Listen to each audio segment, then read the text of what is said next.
new guy in Noble, and he's not licensed yet. So you can be the guinea pig to say you've gone through the whole process, so you made it through at least. Not even 2 weeks yet, Yeah, I know. My license took 6.5 weeks to take, and that was the longest six. I never checked the mailbox more than when I had that waiting on that license. I passed my technician, and the next day they did a government shutdown because they hadn't funded the government. So I had to wait like 2 weeks before they even opened back up. I think. You were the guy. This waiting for your license is frustrating, but in the world of radio, you'll never ever have any more frustrations. That's it. That's it. Final one. You're funny, Mike. You got some sarcasm dripping from right here. No, agreed. I think I waited 6 to 8 weeks for my first license, and it, like you said, that's the only frustration. Or maybe 6 to 8 weeks for the next one, but that was back in the old pre-internet days. Once you got it, you only have to worry about it every 10 years, re-upping it. And you got it. There you go. Yeah. Well, that's great. Yeah, I might send a message off to some of the Mid-Dell guys and say, hey, come on, man, get this guy's ticket. What's going on? I'm sure they've mailed it. Man, I hope so. Post office is not running the fastest right now. Yeah, should have gone through Amazon or something.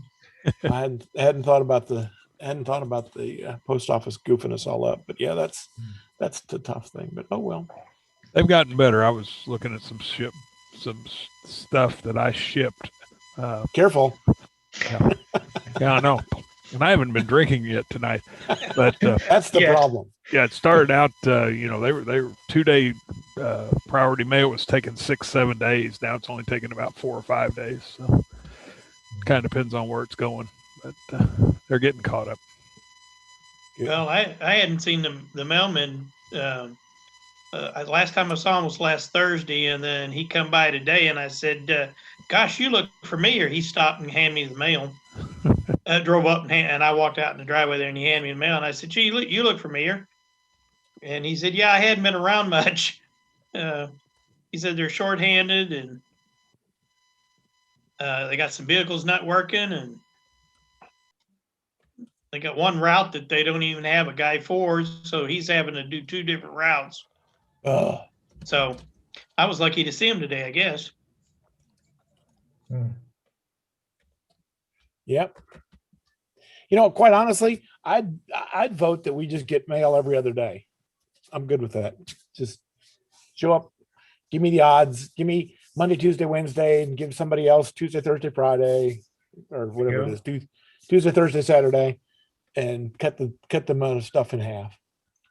But if you could cut out all the junk mail, post office wouldn't have any problem delivering your mail to you.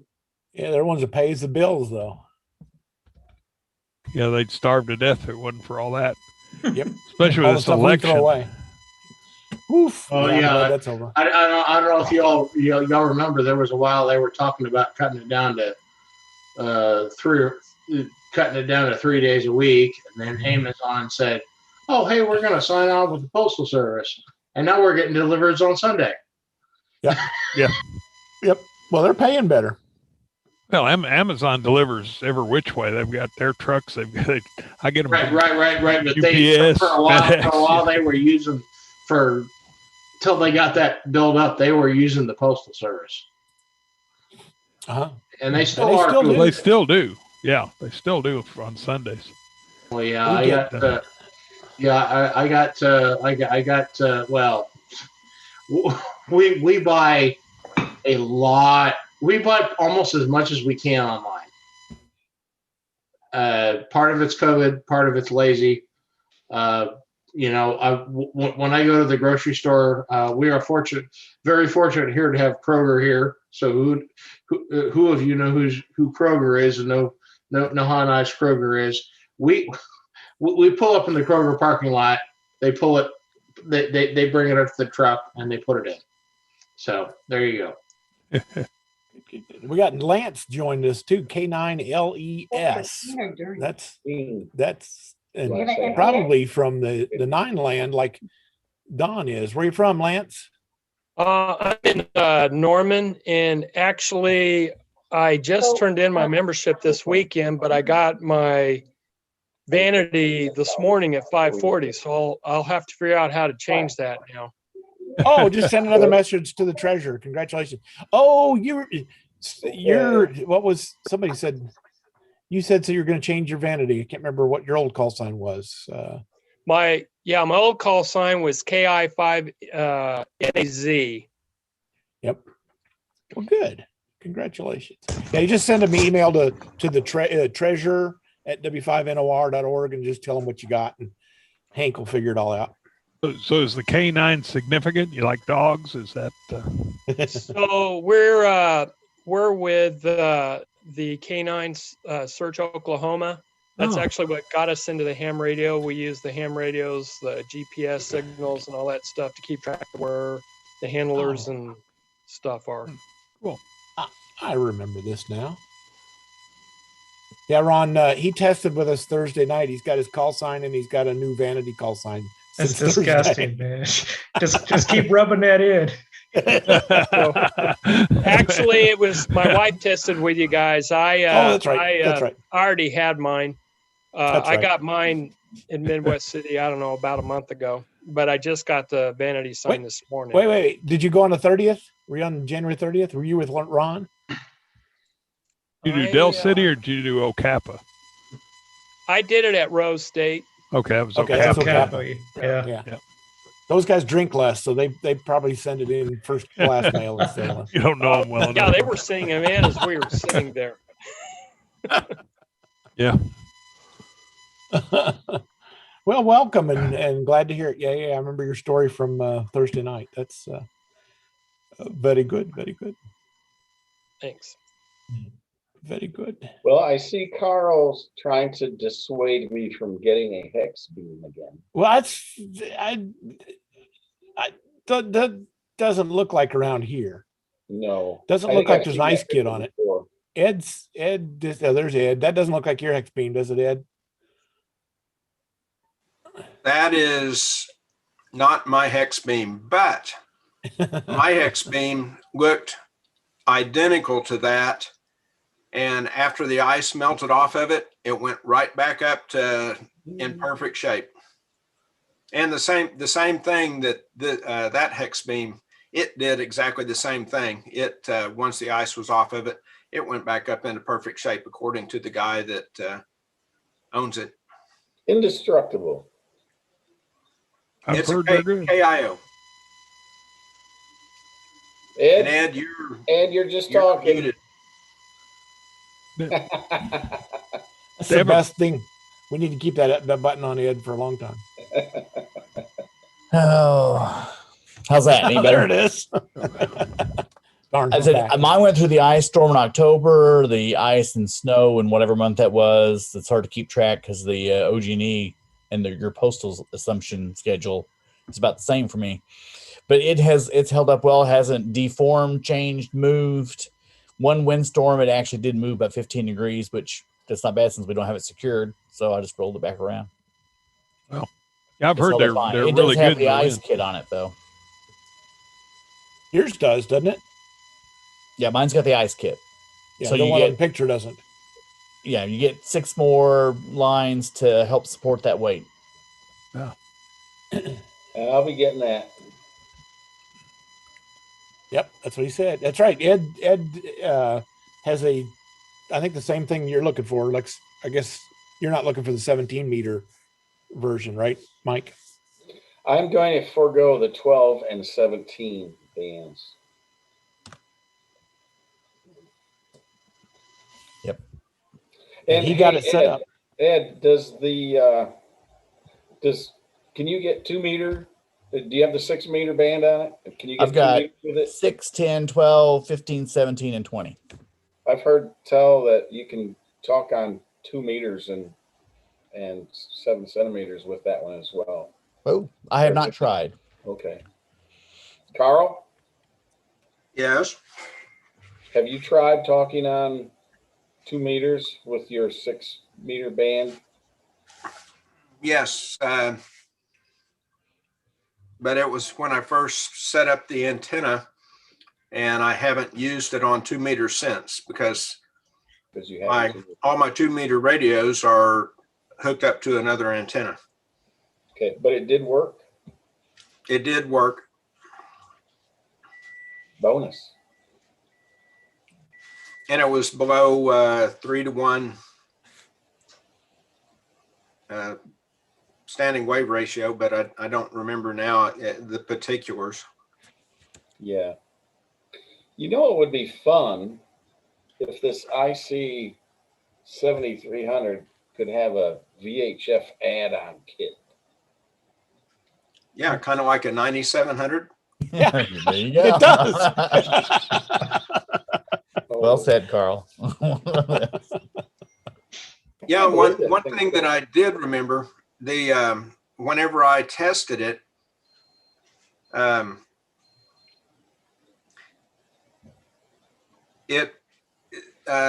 main problem with using a hex beam for 2 meters is that it's horizontally oriented instead of vertical. And of course, everybody in the world has a vertical 2 meter.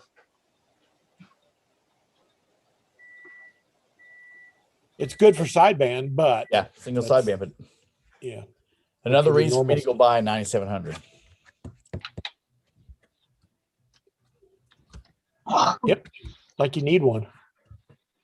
Or just buy a 7100 for the UHF VHF. Yeah, they make a good base station too. Yeah. Yeah. Cheap, much cheaper. Oh, the 7100? Yeah, well, Yeah. you can do it while you can anyway.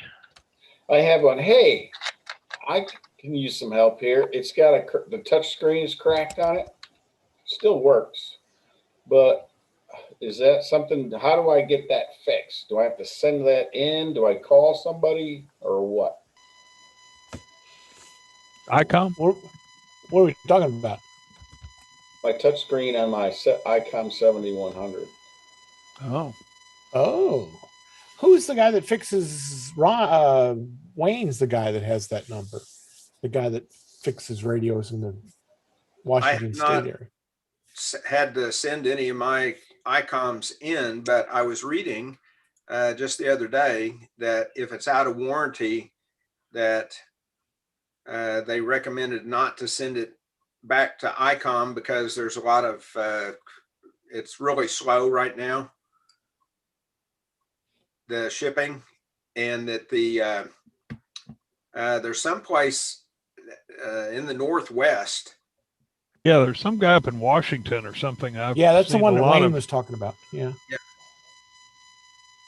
He'll be here probably later. Supposed to be really good and really get some done and back quick.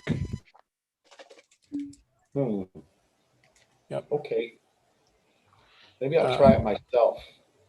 Yeah, or yeah, that'll just go in there with a hacksaw and a chainsaw and cut the old one out, and then whatever pieces are left, swipe them off into the dustbin, and then go get you a 9700 and upgrade. That'll work. That'll work. Okay. No, if you don't hear Goodbye, everybody.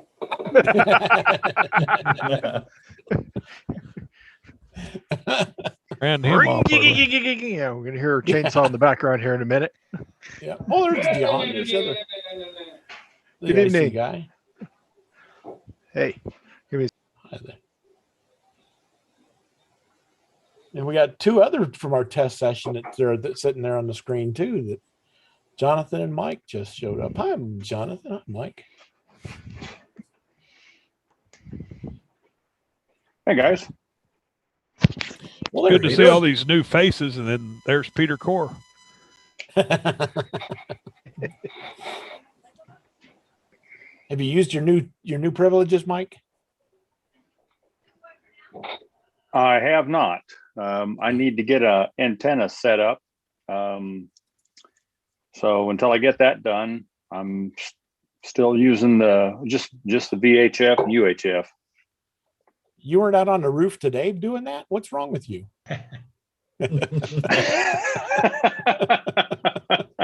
No, I was not. I opted not to do that today. I think that was a good move. What? Not enough snow today, or what? We had ice. Oh, well, I got like 4 inches of snow. So Oh my gosh. yeah. Oh my gosh. And For those of you who don't know, John is in Indianapolis. John and Don, wherever Don is, Don Yeah. right next to him on my screen. Those two are clowns are in Indianapolis. So they got 4 inches of snow. And Mike is up there in where'd he disappear on us? No, there he is. He's just dark. How much snow you got on the ground, Mike? Yeah, about a foot. About a foot. Yeah. now you're in Michigan, right, Mike? Yes, sir. Okay. See, that's why. Grayling, way up there. Don't fret, Mark. You'll get 4 inches Saturday. Oh, I don't want to hear this.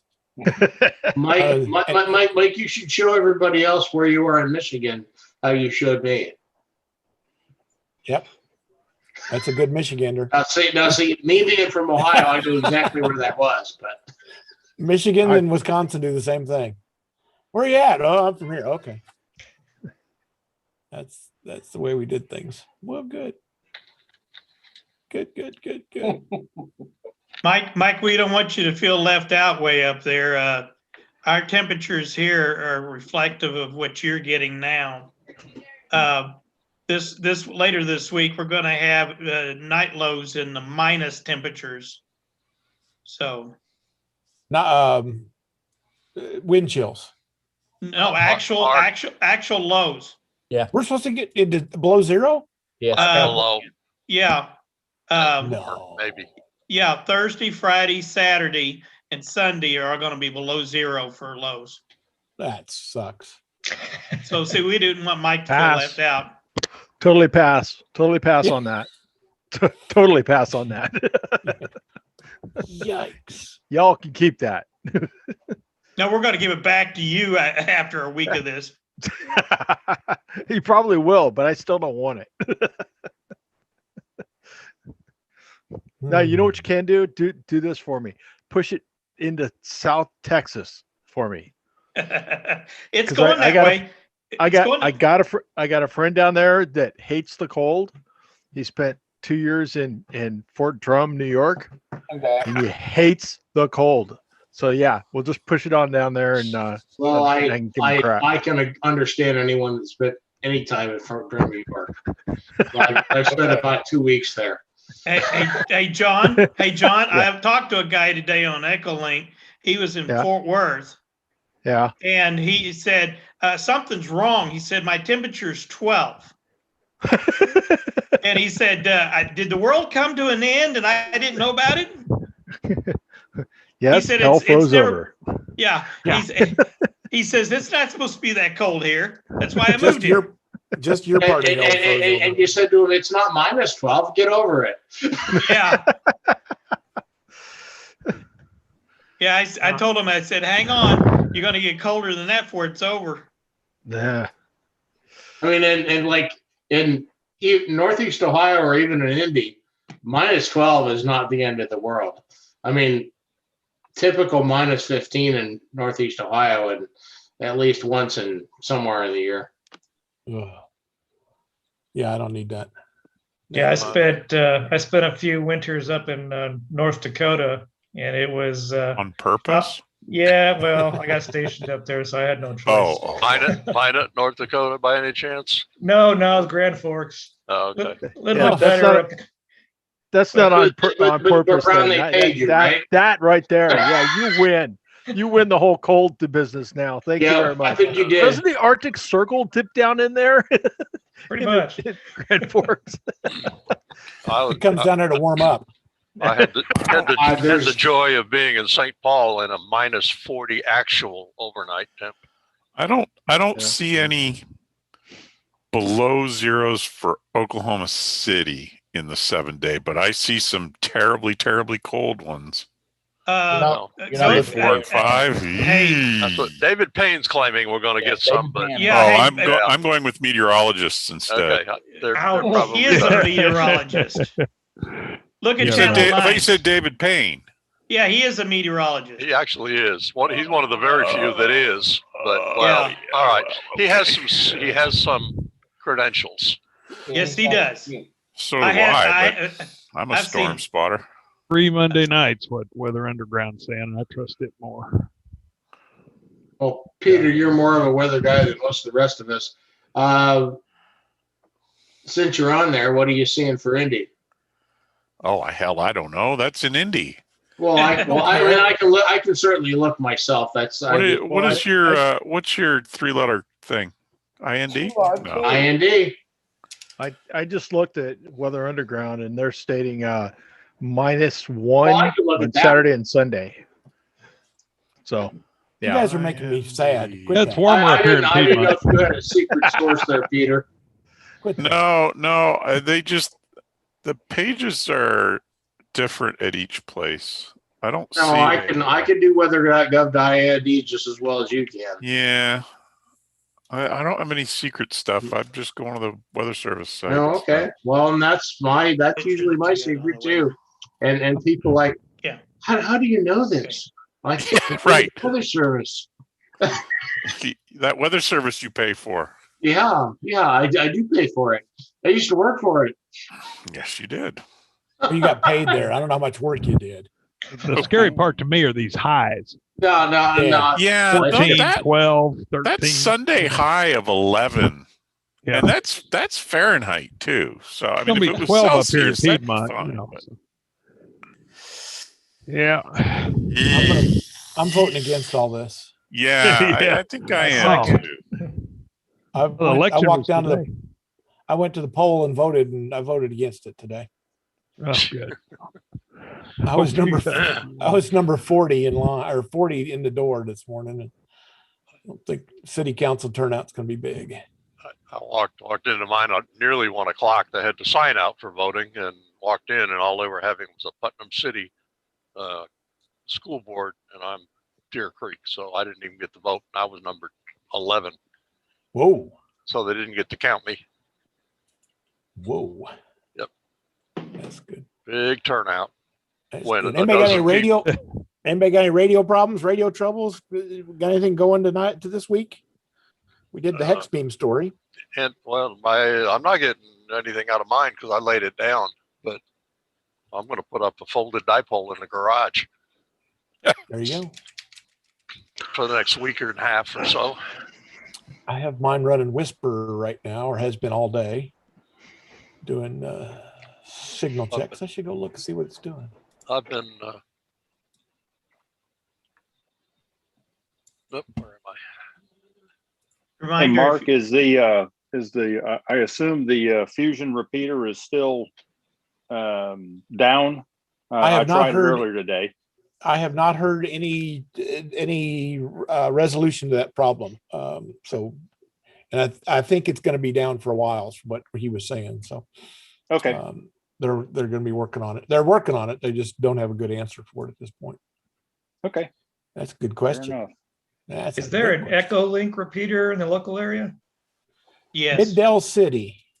Okay. yep, there is, Middale. and it's working. Okay. Middale. One You thing can get everybody needs to remember is if you got a mobile antenna, make sure you clean the ice off of it before you take off driving. I seen a guy today. I was out going up Western, and there was a guy about half a block ahead of me, and he had a mobile antenna, pretty good size one on his truck, covered in ice, and all of a sudden you see it bending somewhat, and next thing you know, broke off of his truck. Oh. Yikes. I was The doing ice that of the last night. antenna. Nah. Yeah. I thought maybe the ice broke off of it. It tilted No. over and threw the ice off. No, it threw the ice off along with the antenna. There's that. Yeah. That's useful knowledge, worth my visit. Yeah, I was running the net the DMR net last night, and my signal just went away. Ed's on here. You can probably tell better what I'd sounded like, but they just said I disappeared, Yep, and just I wasn't vanished. getting any signal back. Oh, you were listening? Yeah, you were on there too. And it must be ice. It must have been iced up. It looked fine here, but the Norman repeater must have gotten hosed with ice. I was listening on downtown Oklahoma City, and then I switched over to the Norman, and I can receive on the Norman repeater, but I can't get into it. But then you sounded the same there. You got about get on, identify yourself, and get about 3 words and go away. Huh. Several times. I mean, that happens multiple times. Yeah. That's Ed was trying to figure me out, but it was crazy. Just never seen that on a UHF VHF wipe out that much, but I guess it did. I've been playing with something a little lower tech. I was trying, well, since I'm new at this, I actually have a Kenwood K20 that's loaned to me while my radio's on back order. But I thought maybe I wasn't getting through, but what I discovered, I watched enough YouTube to figure out that I didn't have the, I can't remember what you call it, the output. I didn't have that programmed in right. So I got that figured out, and I was able to get on the net thing they had this morning at 9. Oh, good for you. The McDonald net, the McNet. Yeah, that sounds right. Yep. Good for you. So you got on and everything was working? Yeah. So they were able to do it. It's just, unfortunately I watched the wrong YouTube the first time. So it taught me how to program in the frequencies, but it didn't tell me about the rest of it. So the tone probably. Yeah. The tone. Yep. That's it. So that's a secret. We don't want to tell the news guys that. Shh, don't tell anybody. Well, my radio had it as secret. Every time I went in there, it kept reverting back to the other one. So I finally figured out how to get the memory to work. So I've heard somebody say something about that on a couple of those radios, that they don't stick very well. Does anyone have any experience with the Kenwood 71A? The mobile unit? What's a 71? Yeah, it's a TMV 71A, I think. Dual band. What do you need to know about it, Peter here? Of course. Of course. I'm just that's my first radio. I got that coming in maybe this week, maybe next week.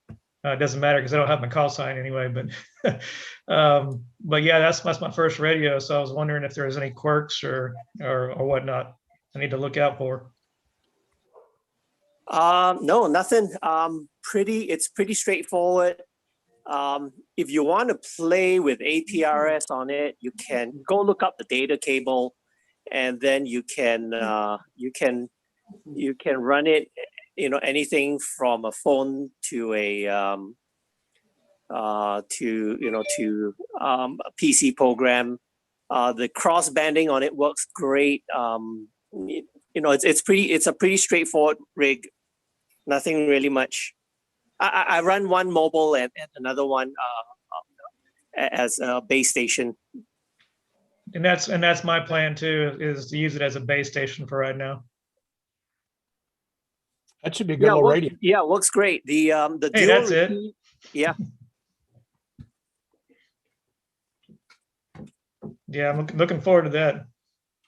Yeah, and again, there's a bunch of, I'm sure like a lot of other rigs, there's a bunch of videos out there.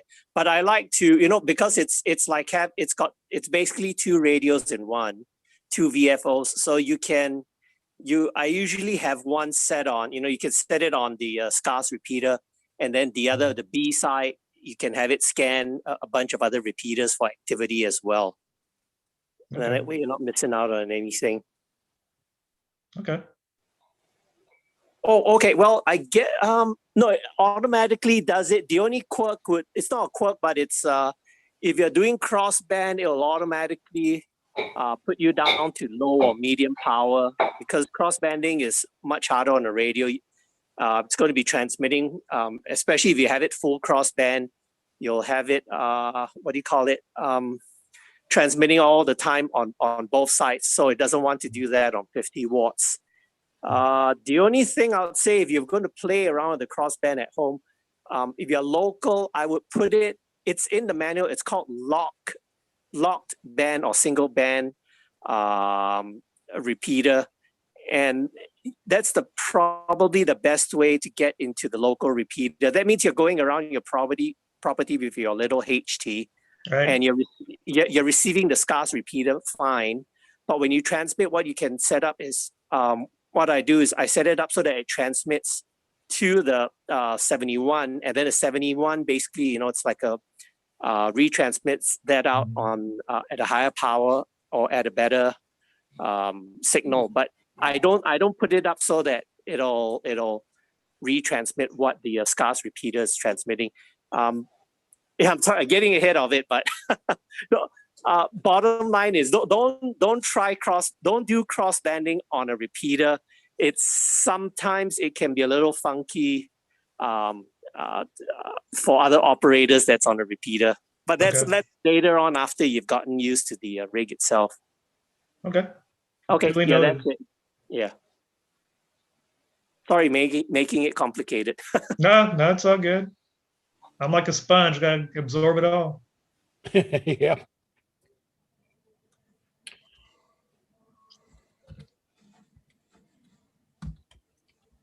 Ken, did you build that Kia that you're showing?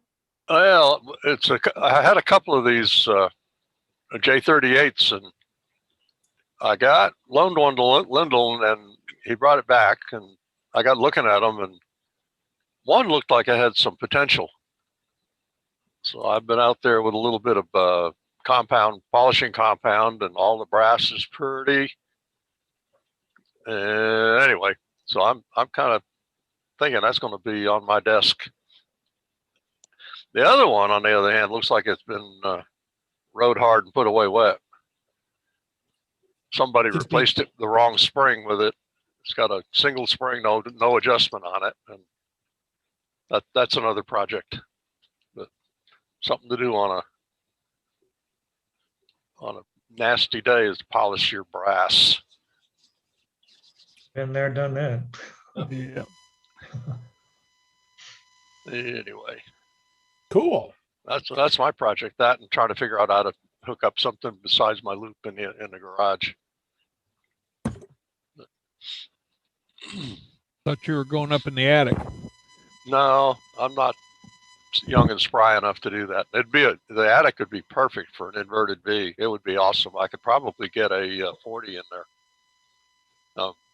But certainly if I folded the ends ever so slightly, but I don't think I want to go through the ceiling somewhere. Drop it in the closet.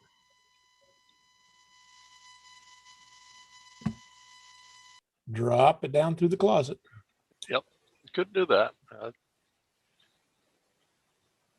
I did think about just taking my little 20. It fit in there. I think I got enough space, and with a single counterpoise, I could deploy that up there maybe. But again, I'm not too sure I want to get out over ceiling joists and sheetrock.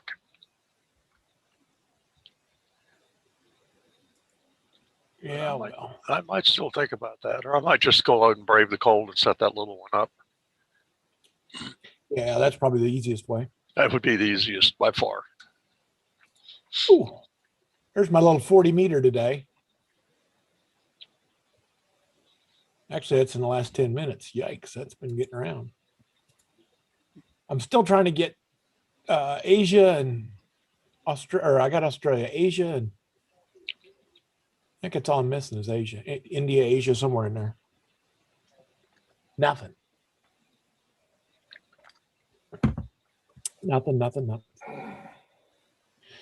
Time to hook up the amp, Mark. Well, actually, you're right. I'm glad you said this. This is tuned way down, so it's less than a watt going to all these places. Africa I was getting yesterday with that guy in South Africa was listening to me. Yeah, that's what I need to do. It's less than a watt. How much? Less than a watt, 1 watt on a digital. I don't know what I don't have a meter that'll go that low, but fractions of a percent of like 10% of my 5-watt output. So what is it that you're showing there? This is a new guy. There. Yeah, there newbie. There you go. This is a digital method called Whisper, WSPR, weak signal propagation reporter. And my little radio is set to transmit 10% of the time and listen 90% of the time.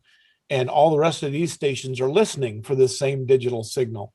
And each one of these pinpoints is a location that has heard my signal. This is me here in the center one.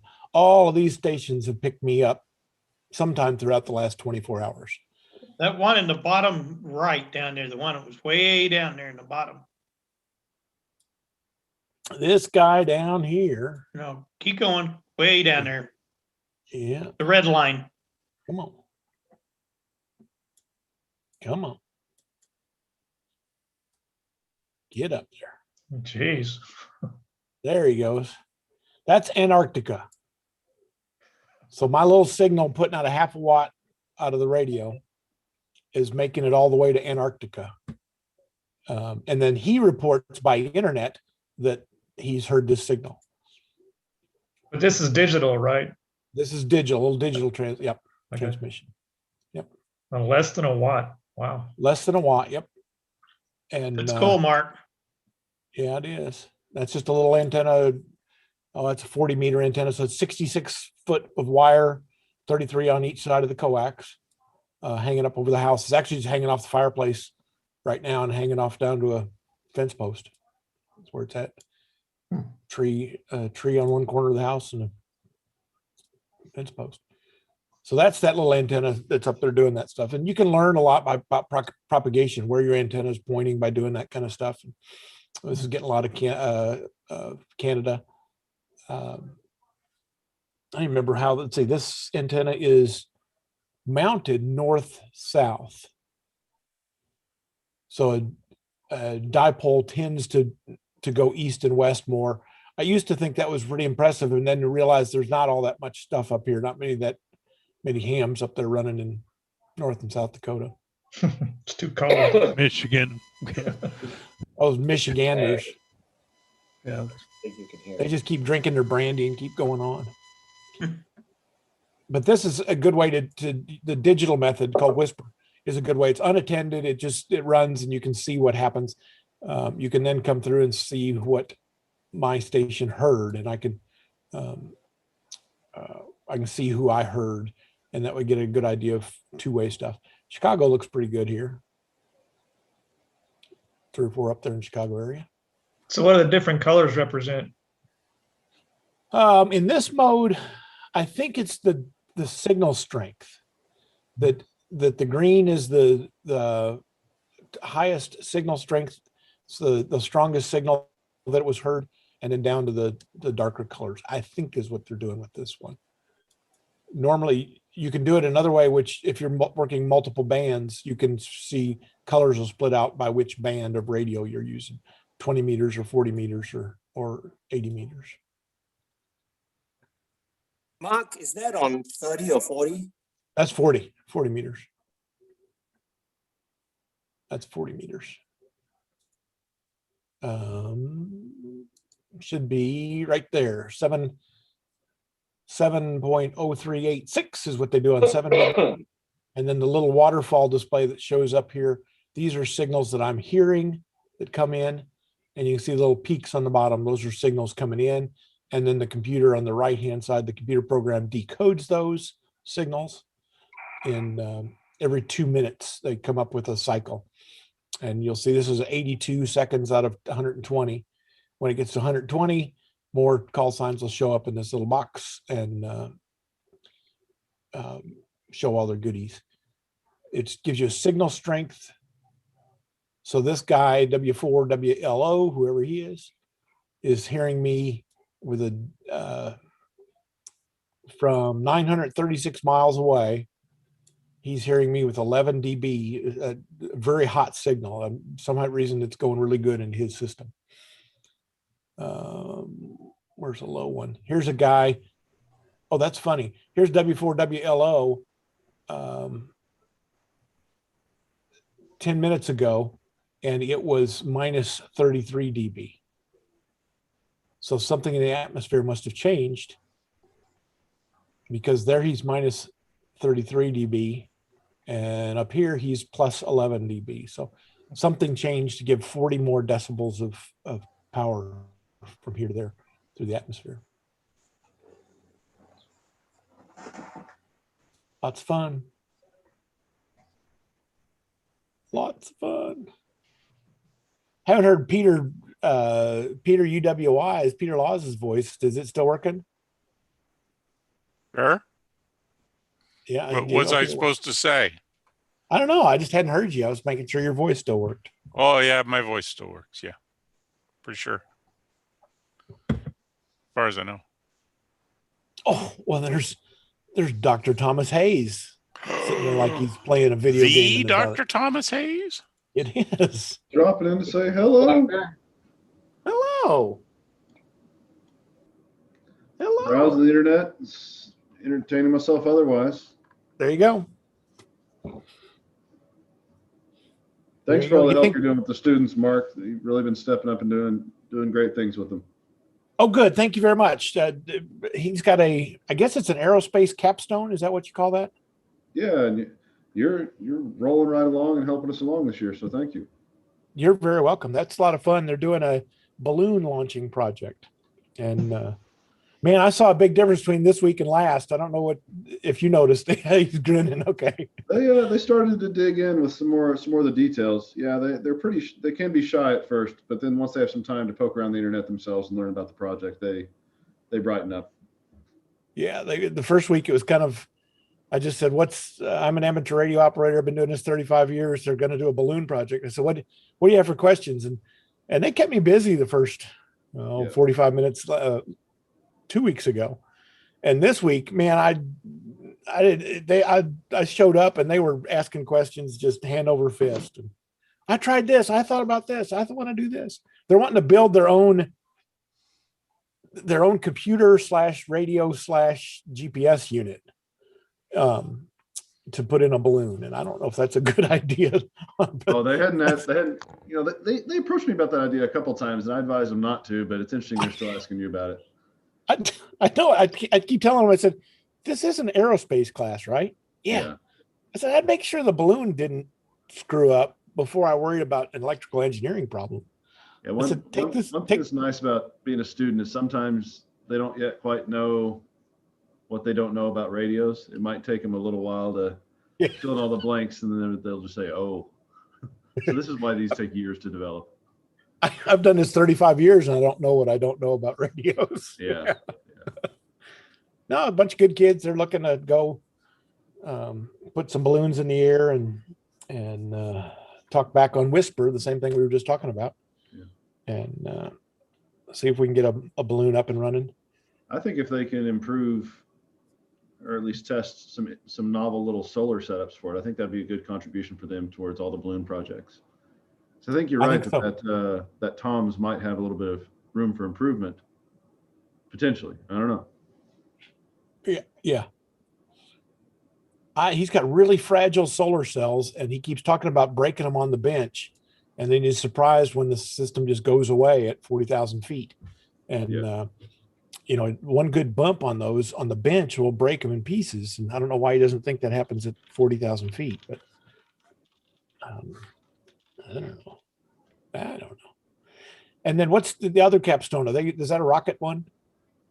There's 5 actually. So there's one that's aeronautics and they do airplane design. There's a rocket one that does the Argonia Cup competition. So yeah, they do ham radio stuff for tracking the rocket.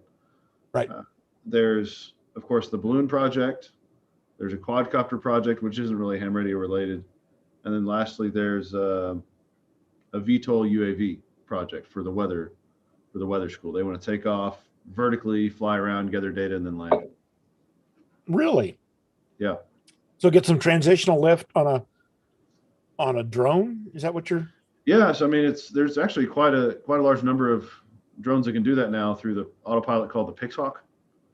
So it just comes down to the fact that when you have those electric motors, you can just apply so much power to the flow that you just force the air and the drone to do what you want through thrust.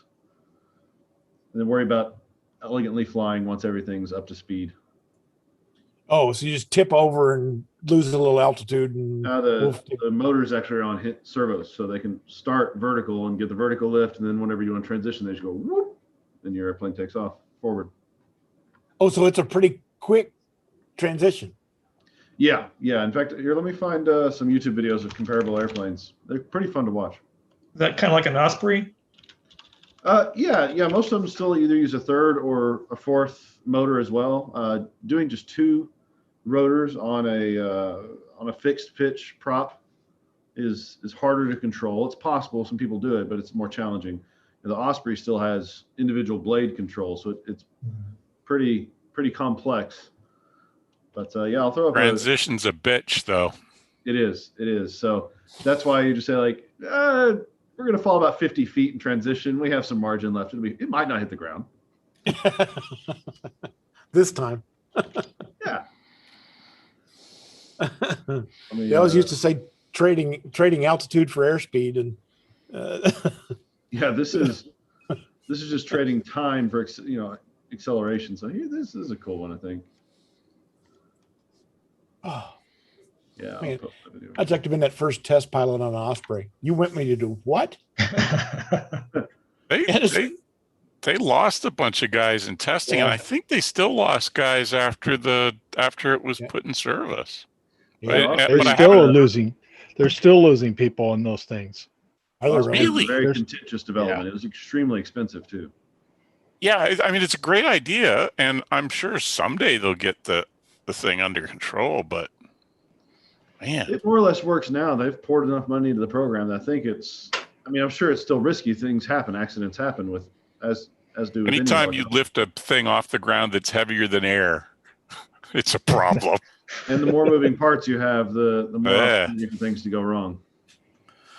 It always seemed to me like that was I'm not going to say pilot error because that's not fair to guys flying them, but it always seemed to me like there was some issue with the training or the knowledge transfer between engineering and operational guys, and they just didn't quite have it figured out how to safely transition from being a helicopter to being an airplane. That just,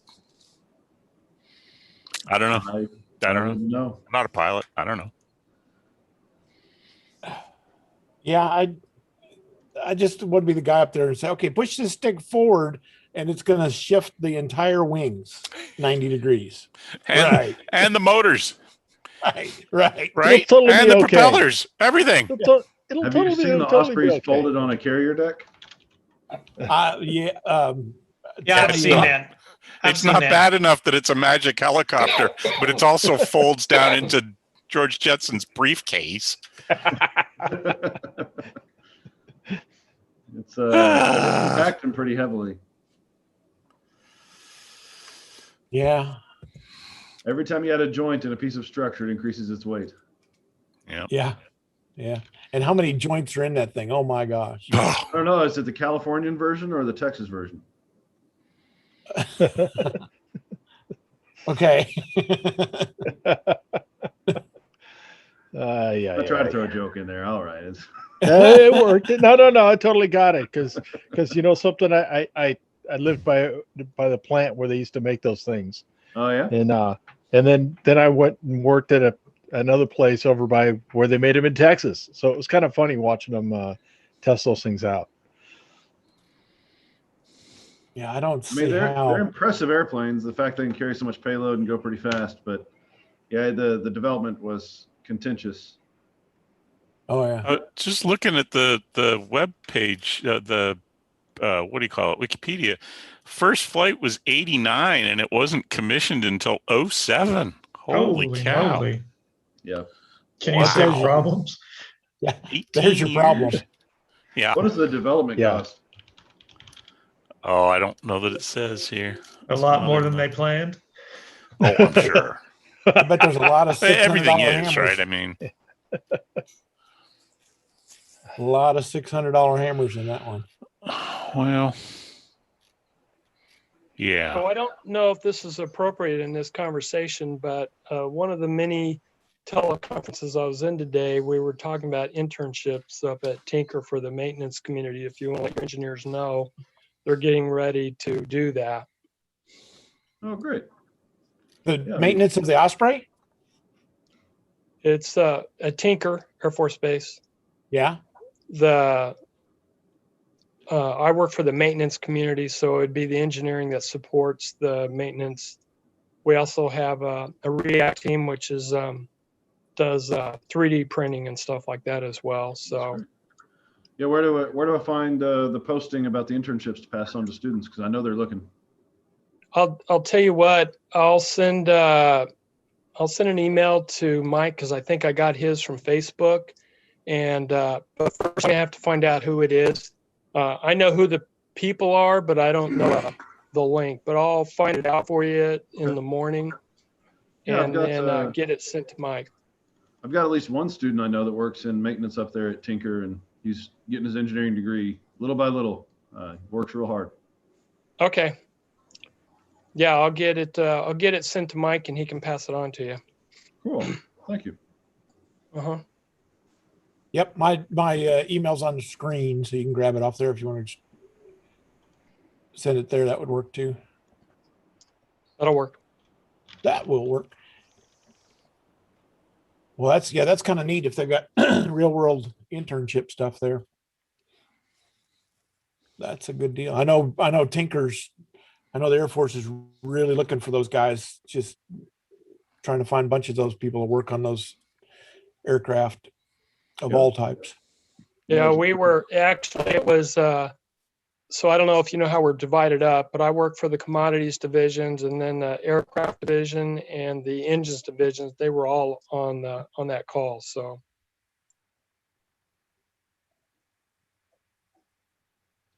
That's good. Good. I'm still trying to search for the total Osprey program cost. I see there was one thing in here that somebody got at 1.7 billion at one point per year. I don't know. It didn't say, but that's gotta be. I mean, it's just. I remember the good old days. They were going to commission the thing. Good old days. And they were going to fly one into the Capitol, and the day before they had two of them bump each other. Was that in Arizona? Remember that? Something like that. And this Congress critters said, yeah, we'll just do it remotely. Yeah, let's show us a video or something. Yeah. Give us a slideshow. They're so heavy and so powerful that when they come into land, helicopters you can land in a park and okay, it might stir up a little bit of dust, but they really have to be careful about who and where they land them because just the air is so energetic coming off the rotors that it will sandblast cars and people. And they've brought them in. There's one famous one in DC where they tried to land one into a park. There's gonna be some, 4th of July or something event. So they wanted to have it there on static display.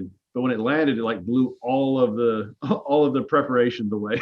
It's just like I remember emptied the park out. I remember that. Okay, here we go. Now we're talking.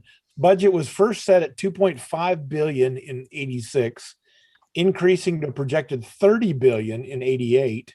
27 2 years, 10x. Sounds like a government project to me. Yeah. 27 Welcome to billion. my world. Yeah, I bet. Another 27 billion was for production numbers. Oh my gosh. You know what amazes me? That's Wikipedia. Oh, okay. I'll put it. What amazes me is that they can get the stealth bomber to fly, the B-2 to fly, and but they can't get an Osprey to fly without crashing it every once in a while, And yeah, I'm not trying to denigrate the fact that it's a difficult aircraft to fly and there's a lot of issues with it. But man, really?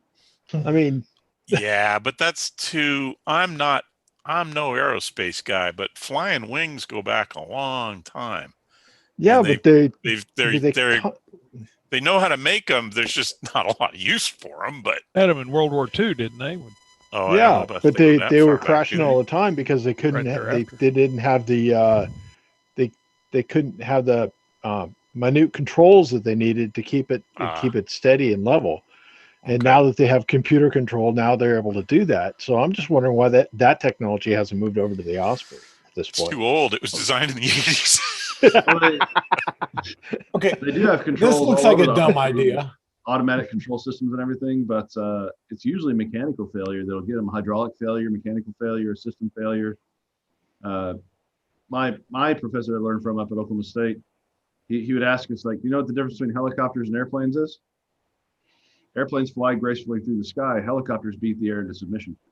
It's really true. Well, I mean, that is true. Yeah. Yeah, the vibration environment that helicopters exist in, even just because of the pressure loads from those blades passing over the wings, it's incredible. A lot of fatigue on the parts, a lot of fatigue on systems and pilots and everything else. So it just takes a small number of them, and you have an uncomfortable ride. No, I can understand that. I mean, I've never been in one, but I've been in a helicopter before, and yeah, that's a whole lot of fun. No. You ever wonder why that there's a dual blade system on a medical chopper? Dual blade system cuts down on the vibration and the wind turbulence. Yep. What do you mean by dual That's blade why. system? Counter rotating? You mean Yes. counter rotating blade? Yeah, that's why. Yeah, there's some really high-speed helicopters being tested. Like I think it's called the Sikorsky X3. They actually start putting propellers on the back now, and they're limited in forward flight speed, not by drag or anything, but it's by vibration. The pilots are almost getting just physically abused because the whole helicopter is just moving Airframe's around. bouncing. Yeah. Yeah. Yeah. Got a Chinook pilot. Says that. Yeah, if I recall, one of the problems of the Osprey, you remember, it can fly with only one engine. So it's got a segmented drive shaft from the left to the right, and they had a lot of problems with that. Yeah, imagine a drive shaft that long with that amount of torque and speed on it right across. I remember the length reading of the that. entire Yeah, wing. either engine can power both propellers or something, Yeah, right? yeah, it's a lot of spinning And components. those and have got to gearbox be and- kind of universal jointy things because, tilt. When you've got 20,000 parts on there, what's like 20 more? Hey, Peter. Yeah. Peter, Oh, no. Peter. Peter Laws, the government awarded Northrop a contract in 1941 to build a prototype of the first flying wing. Wow. So it does go back to World War I. Actually, I don't think they got it. before. They got it going until after the war, but that's I mean, hell, it had only been 20 years they figured out airplanes. Yeah. Actually, 30, the first patent on a flying wing was 1910.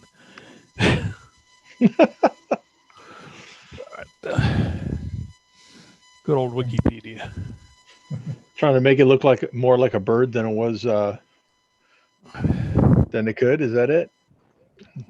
I don't know what I guess, the bigger the wing, the bigger the payload.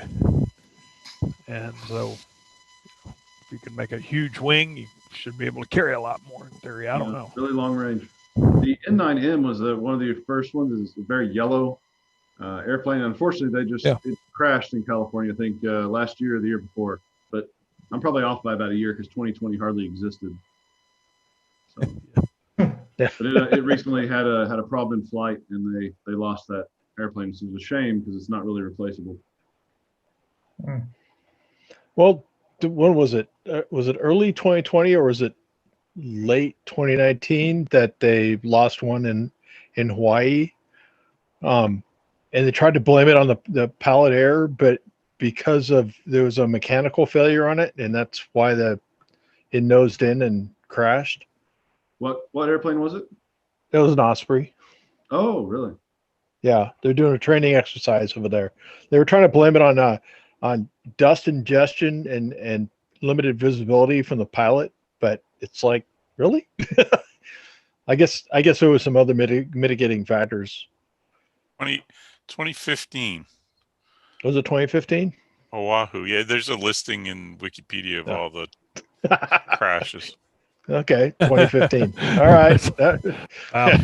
Well, it's got a problem with dust ingestion. Well, gosh, don't ever send it into combat, say in, I don't know, a desert area. Jeez Louise. Okay, well, that will qualify as just about anywhere on the planet Earth at this point. Well, if the thrust is like, what's his name was saying, Tom was saying that there's dust everywhere. Yeah. Right? I mean,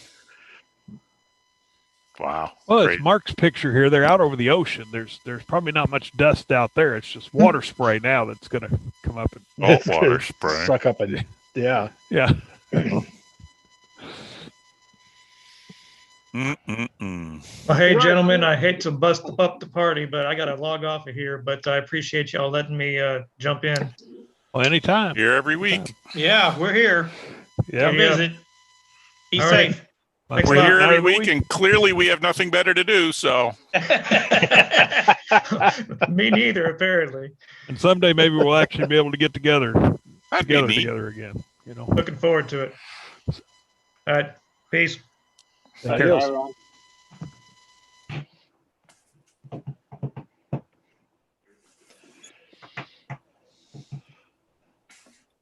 I was going to say, actually, I've seen, well, that was quite a while back. I haven't seen it recently, but I've seen the Ospreys, what do you call it, land by Westheimer every, once in a while. Oh, yeah? Yeah. Can't make In it to fact, I was Tinker. wondering, They can't make it to Tinker, so they said that it was. No, the guy actually, the pilots actually set it down, and then later on when we drove in, they were at the ATM machine and getting a bike at auction. That's more like it. The ATM was out at Tinker, so they flew over to use the ATM. No, they needed the cash. They needed the cash because Aussies Aussies. didn't take credit cards. The restaurant at the airport doesn't take credit cards. So We got a real aeronautical theme going. Mark's got an Osprey. We've got, I'm not sure what the jets are. We've got a You've TARDIS. got Pelicans. Yeah, I've got there you go. Pelicans. Yeah, I mean, we just got a lot of aeronautical. Ken's got clouds. Yeah. It's got a TARDIS. Yeah, there's a TARDIS, Yeah. And Peter's geeking out with Mystery Theater 2000 or 3000 there. Yeah, Klein got me that. That's awesome. Oh man.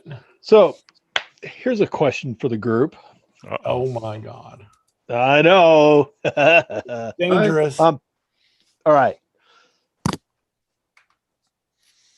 Theoretically, if you were to take a dipole and set it up so that the feed point is at the top of a hill, say, we'll say a 30-degree angle on the slope, and you shoot the legs out at say 60 degrees on either side, going downward, what kind of propagation would you expect out of that? So you've got a big inverted V going down the hill. Is that what I'm saying? Yeah. Okay. Yep. Well, Yeah. the V is not very, I mean, you're not from Oklahoma, but Mount Scott here is what we call a mountain, and it's 1,001 feet tall or something like that. Yeah. But an inverted V is, even at a 80-meter one's going to be only 66 feet in length. Right. So you're talking about have to be talking about like a Chicago Sears Tower kind of thing, or. Oh, that's a building. That's not a hill. Yeah, but Mark, I mean, you have have you to ever seen the Sears Okay, Tower? how high above this is just okay. But This there's is an antenna at the top. How high above ground are you thinking your elements are going to be? about 10 feet. I think it's going to be like a thought NVIS. Yeah, this is a thought discussion that me and one of my friends had. We were discussing what the kind of propagation characteristics could be from an inverted V, where the feed point is actually higher than the two ends, but it's 10 feet above the ground at approximately a 30-degree angle. And the legs are at approximately 60 degrees at an angle of 60 degrees. The inverted V typically will give you more omnidirectional pattern. Having the elements close to the ground, however, would probably create an NVIS effect as well. So you'd have an interesting pattern in that kind of an antenna. So that would be a good one to model. Yeah. And then what you're saying is you'd have dirt that would come up on that. Is that what I'm hearing? Yeah, to be on the hillside. Yeah. At the top of the hill or on the hillside? Feed to the top. Well, you're feeding at the top, so I guess it really doesn't matter. Would it really matter where that feed point resided as long as it was higher than the two ends of the antenna?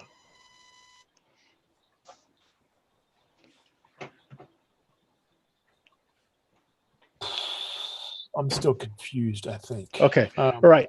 Mark, you had that image of that inverted V right there, inverted dipole. Okay. Is versus being vertical, it would be on a hillside, approximately 10 feet above the ground, where the feed point is here and the legs are down here. Oh, so you're basically doing a 45-degree angle on the inverted V in 30-degree angle. Or a 30-degree angle on the approximately 30. Yeah. Okay. I'm with you now. I'm with you now. Just think about laying over instead of being vertical, the dipole being vertical as you have it, then inverted V, you're just having it at an angle like this. I have done lots like that. What it does typically is it will change the lobes of the antenna, and you can model that very easily and tell on NEC, easy NEC. But it kind of changes the lobes, and you can either say that's bad or lobes are gain, whatever you come up with. It'll be a little loby so that you can't really, you can predict which way it's going to point. But I mean, would it change the lobe direction as versus being NVIS as an inverted V? If you leaned it over, would the lobes actually go be more propagate more away from the cliff, the edge of the hillside, or would it be still be just NVIS? I think a lot of it's NVIS. You're going to get some modification from the hill, unless it's a conductive soil. You can get into weird stuff, but you probably won't notice much difference on doing that. I did mine off of a house the same way, where I put a 35-foot pole up, and then I took the two ends from the very peak. It was an L-shaped house. Put the 35-foot pole at the center of the house, and then put one leg off to each corner, and just tied it to the roof, the peak of the roof. So it was like a foot over the roof on each corner, and then probably 12 feet up. So it may have not been 30 degrees, but and it was a 90-degree angle, and so it wasn't 180 degree. It was a 90 degree, and it worked just fine. It was lobier. It's compare it to a dipole, it's going to have some different patterns, and if the person you want to talk to is in a bad pattern, if it's in a good pattern, woohoo, you got some gain out of the deal. Being low in that, that 16 foot is what they call for NVIS. If you dropped it to that 10-foot thing, you're gonna get more NVIS characteristics. You're gonna be a cloud warmer because it's 10 foot is close to the soil, and the soil is the ground, and the ground reflects. Right. And that was what the argument was, is that would it be an NVIS or would it be closer to something that had more of a lobe going away from the hillside, using the ground both. as essentially the ground element. Probably both. Yeah. I'll say at 10 feet, it's still going to be more NVIS. By the way, if you go check out Dave Kessler's YouTube channel, he talks about 4 or 5 videos back. He's got one that he runs through antennas on a slope and how the slope of a hill affects propagation. But that was for vertical. Oh, okay, cool. I will have to check that one out then. Yeah, that could It was solve this argument. A vertical with a good radial field, but the radial field was slow. You're right. Yeah. Okay. I will check But that just out. put it up and see who you can talk to. Then you'll know. Yeah, that's what Whisper does. Is really good. Is you put the thing up and then chase it down. But my guess is bringing that much dirt to make the hill, unless you already have the hill, is kind of tough. I was envisioning a leg going down either side of the hill. Yeah, me too. On top of a cone, you know. Me too. Like Mount Scott would be pretty typical of that. There you go. Yeah. And did anybody work Mount Scott in the group? I've worked it out of my truck, so. It's been a long time since I've been down there. Didn't have too long up there. My wife was pretty tolerant, but I made 4 or 5 contacts. 10 or 15 minutes. It was pretty good. Okay, here's the question of meter. the day. Did you get a permit from the Park Service? Remember, this is being recorded. Of course you did, Sam. Of course you did. Yes. Of course. They have a permit that for amateur radio in that park. He was talking on CB. Yeah. I did call that park up a couple of years ago to be very specific about it, and they were fine. They were more concerned with amateurs going up there with portable towers and stuff like that. But if you were a HT or if you were out of your vehicle, it doesn't bother them. Yep.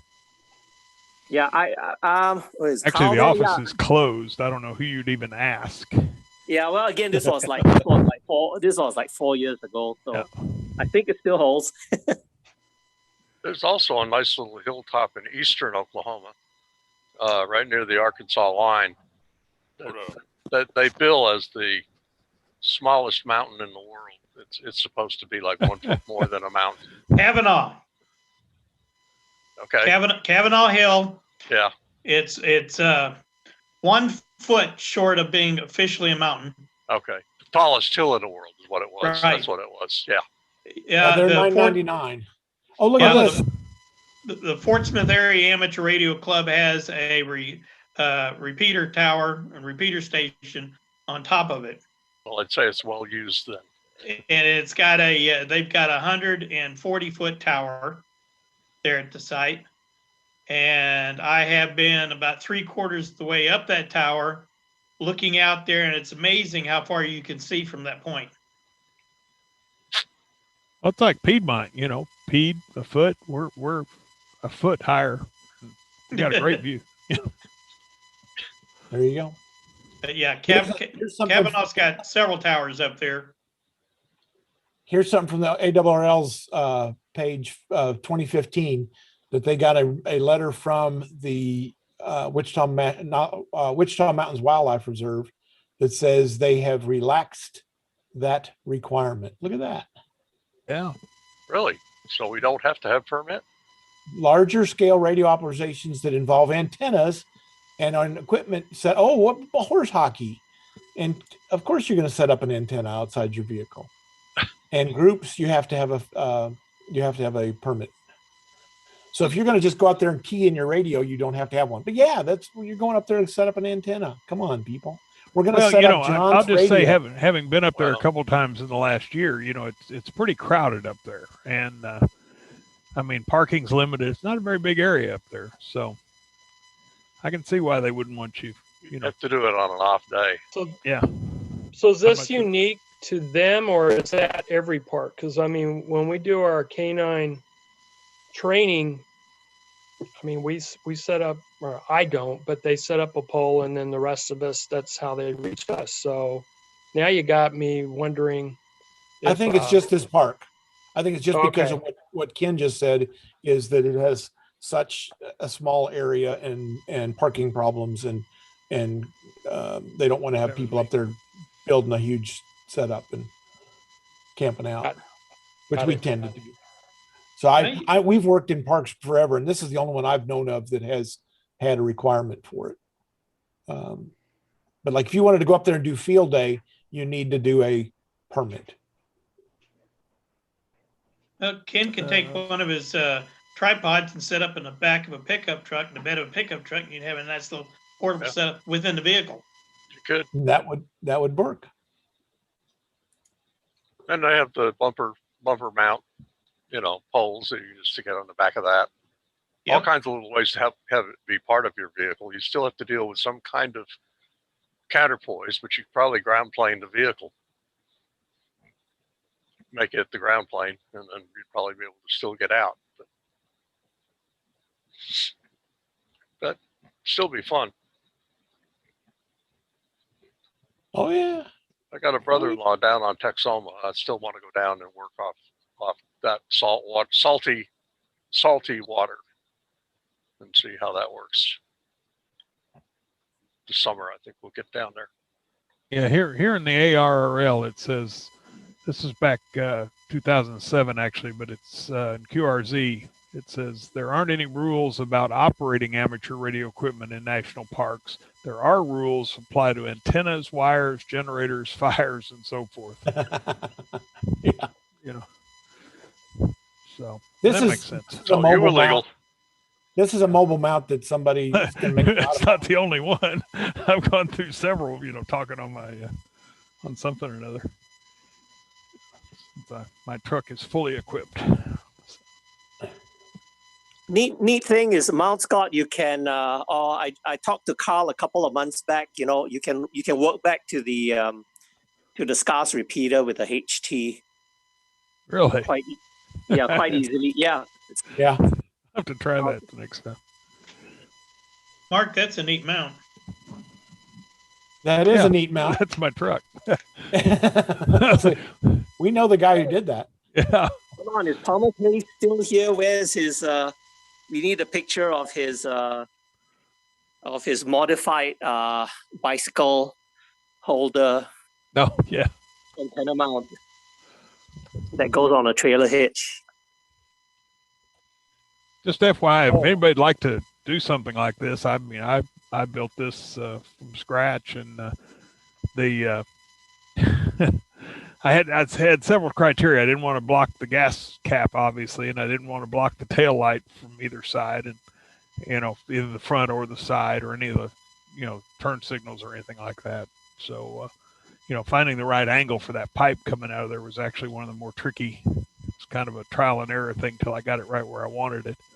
But I might reach out to you a little bit later, but because I have a dog, so I'll be working the dog, but my wife's got some health issues, so she's got her license so she can work from base camp. So there are times when they get calls like during the week or whatever, and they would need somebody just to watch the equipment and stuff like that, so that they were talking about having her run a base camp. So eventually I might want to get a mobile for her vehicle so that she can do that. So I might reach out to you later. Well, depending on what, this is actually my HF antenna, and you see the spring on there, and then up above that I use a ham stick, and I just swap it 20 meter, 40 meter, whatever band I'm wanting to talk on.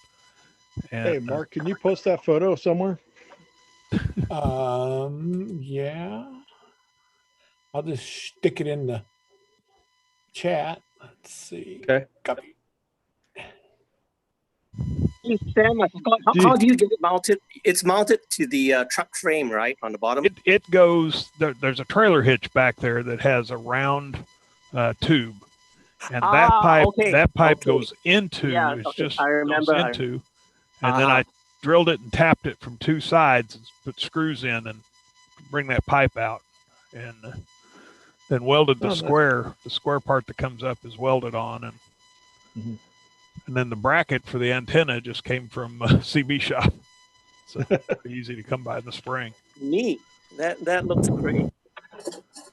Peter, did I hear you say you want to see that bicycle mount? Yeah, pull that up. It's my background picture now. You should be able to see it whenever I'm chatting.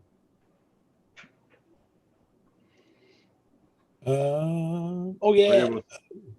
Here, we'll do this. Oh, I like the solar. Yeah, I was curious about that. Thomas, what's the solar panels on there for? I mean, those were on there temporarily, only for a few days, but that would keep a battery, basically some remote operating batteries underneath them, charged. So I had two big lead acid batteries that would let me go out remotely, and it would just keep them peaked however long I wanted to operate. That whole thing, it was just held down by those two red straps you see, so I can pull it off, and have since pulled it off quite easily. That's closer up to whenever I'm operating with it. You can see it just comes out of the trailer hitch, goes up there, and made some little wooden brackets to attach one of those spider beam fiberglass poles to it, and that'll go up 40 feet, I think, roundabout. You can put whatever you want up there. Is that a rubber band on there? No, it's wood. Never mind. It's one of those like rubber bungees. Yeah. Yeah, bungee. Yeah. Trucker, The wood. trucker bungees or whatever. Yeah. Yeah, the wood. I see it now. Yeah. I was thinking the wood was rubber band. Yeah, I get it now. Yeah. That an 857 in there? That's right. Good eye. It's a nice box. Yeah. Looks like an ammo box. It is. It's pretty heavy, but I got really tired of hooking everything up and taking everything apart again, so I just shoved it all in a box. Works. Hey, whatever works. Yeah. We were testing an antenna at the Red Cross, and I said, man, it'd be neat to do whisper. And Thomas says, I can do that. And he pulls this box out and he starts firing away. He's like, wait a minute, what are you getting power from? Oh, there's battery down in there too. So it must be heavy. What, do you still have it all built up that way?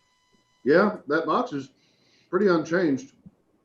That's what we need to use for the balloon tracking, for the testing and tracking on it. It would work. Does your laptop fit in there also, or is that separate? That laptop's pretty old and really big, so no, it doesn't. That would be nice. Not that it matters, and I don't want to go prepper, but that would actually work as a Faraday box, wouldn't it? With the exception of the gasket, there's actually, I did look into that a bit. And there's a guy, of course, on YouTube. There's always a guy on the internet who's tested it, right? Yeah. Right. He tested the attenuation from outside to inside of those boxes. And if you keep the stock rubber gasket, it does pretty good. But he went out and spent a lot of money on it's basically just a similar gasket, but it was coated in a metal mesh. So that completed the circuit as it was also airtight. And he said at that point, yeah, it was like 80 decibels of attenuation. It's basically nothing made it inside that box in terms of RF. So that was pretty cool. But yeah, if you really want to go Faraday cage, you'll have to make the connection between the lid and the body appreciably more conductive.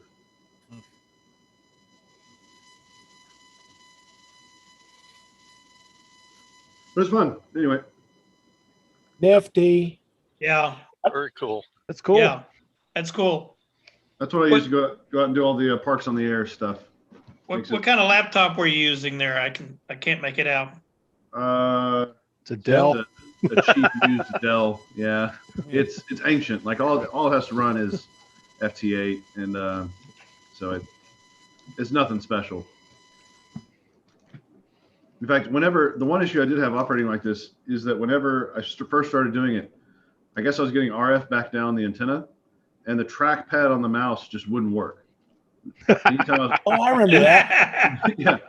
Anytime I was transmitting, the mouse would just skip all over the screen. I couldn't move anything. So, yeah, it was doing weird stuff because of the RF. So I started putting some chokes on the coax, and it immediately went away. Hi, Mike.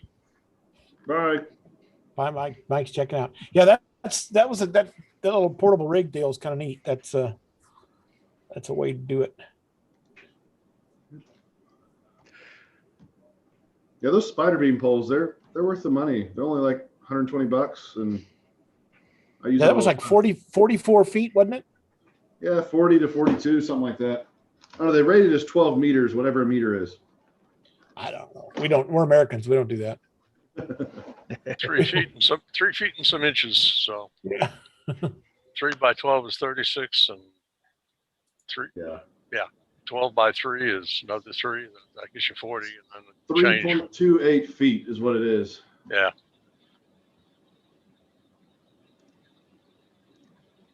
It doesn't matter. I mean, it's just round it to 3 or 4 or something. Can't you? Yeah, whole numbers. Yeah. A Lightning, my dream plane.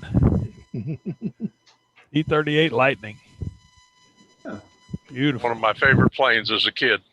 Yeah, me too. Still is one of my favorite. P-40, the P-40 Warhawk, and the Lightning, and the F-104. Yeah, mine was the F-104. I don't know if there are any Lightnings out there, are they? No, they were all. Oh yeah, they still fly a few of them. In fact, they dug one out of a glacier. Is it Antarctica? Yeah. They literally dug. They melted down. I forget how far, but they dug it out of the ice, pulled it up. Yeah, I remember that. That was a long time ago. There's a good documentary about that on YouTube if you want to watch it. It's I'll called bet. Glacier Girl. That's a.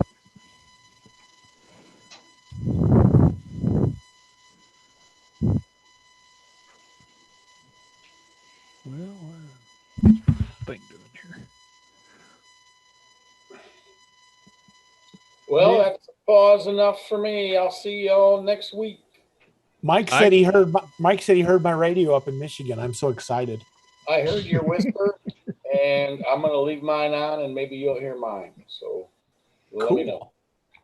All right, I got to go too, guys. I'll see you later.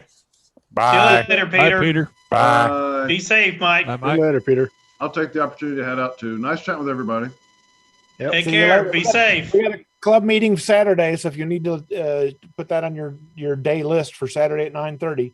Is that in person or Zoom or both, or what are we doing? Just Zoom. All right. Zoom. Thanks for Right letting me here, know. same time, same channel, not the same Same time. time, same channel. Same And bad it's channel. DC Same bad power channel. There you go. DC Power Systems. You might want to watch that one, Thomas, for solar charging, all that kind of stuff. Yeah, that'd be good. Cool. Thank you Hey, very much. are you posting those up on YouTube, Mark? Posting what? Mark, posting the club meeting presentations up on. Okay.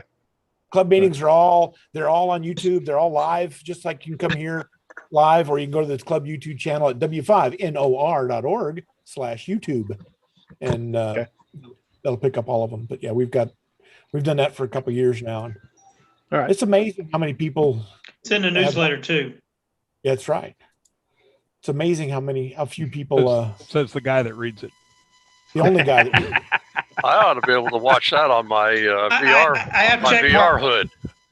There you go. That'll be fun. I'll have to do that. We What do just you have for a froze Clayton. VR? Hmm? What does he have for a VR hood? Quest 2. Oh, you a gamer? I didn't know that. I'm not a gamer, but I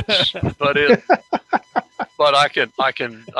Well, there's like fishing games, and there's a lot of utilities you can do with it. And YouTube is interesting because it puts it up on a virtual 20-foot screen. Oh, That's wow. pretty impressive, and sound is good. It's really pretty cool. See, you get your weed garden. That'd be awesome. Yeah. It's pretty neat. I'm only just learning it, but it's I may be sitting on that Saturday morning. Well, what you need to do is put your waterfall display on that when you're working radio. Yeah, that would be pretty awesome. It's 'Cause, got see, some browser stuff, so web SDR would be possible as well. Well, there's mine right. There's my that's my radio right there on the screen that you're seeing. I should put that on the glasses. Run around and My granddaughter had a lot to do with it, and I go, yeah, I got to figure out how to get some ham radio on this, and she kind of goes, oh, Grandpa. Well, anyway, but it's pretty amazing presentation for YouTube videos. Like I said, it's like looking at a 20-foot screen. How much is that little device? How much do they cost? Yeah, I think about 300. Cool. Somewhere in that range. So That would be a anyway, good presentation. You need to work on that for a presentation. If I figure out how to get, I can see it, but would anybody else? Well, hey, that guy is sitting over there wearing that thing, talking about it. That ought to be real interesting. Yeah, but maybe it's just, you have a little. Well, I can output. I've got an app on my cell phone. I can output what I'm doing onto the cell phone. So somebody else could be looking to see what's going on. So that might be a way to, I don't know. That might get the kids involved. You youngins like that know how to use that spiffy technology. Yep. That would be cool. Oh, I hadn't thought about that, but yeah, you could do a heads up on this and just Peter going to be there making dinner and lunch and cleaning up the dishes with his HF radio up and running. Well, with a little hand control, you got joysticks and triggers and grips and AB buttons, and so don't they have all kinds of controls? If you could, anybody was smart enough to sort out the software on it a little bit. I don't think it's anything open source, but they'll have somebody. They'll crack it. They'll crack it. Yeah. Anyway, but that YouTube is impressive with the 20-foot screen. I bet. I'll bet. Yep. Hey, Mark, do you have a USB to RJ45 adapter? I gave my last one out yesterday to my boss, or Friday to Monday, whatever it was, Monday to my boss. Okay. I might have another one. What are you looking to do? Well, I switched out in this laptop, this HP Stream. Told you that I had that problem with the Wi-Fi part of it. Oh yeah. And I switched put the new Wi-Fi unit in there, dual channel. And I'm still getting problems with it. Huh. It won't work like it's supposed to for some reason. I think I got mine on Amazon or something. I'll go look.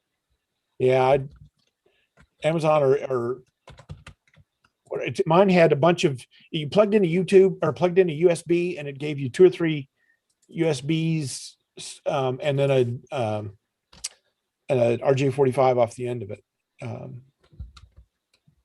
I'll have to look. Yeah, and they're $17 is one, $15. Yeah, they're generally not much. No. Did pick up a little mobile rig though. Run across a real sweet deal. Just I wanted a tiny one that I could mount anywhere and hide it. Yeah. B-Tech UV-25x4.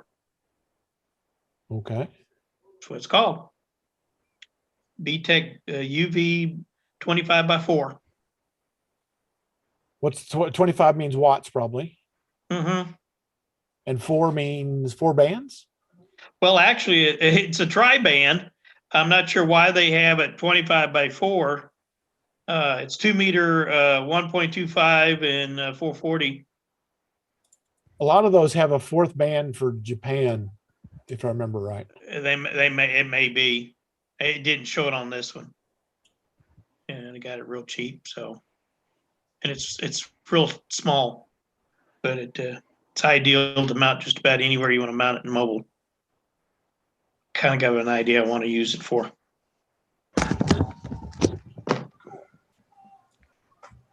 Heard that, wherever it was.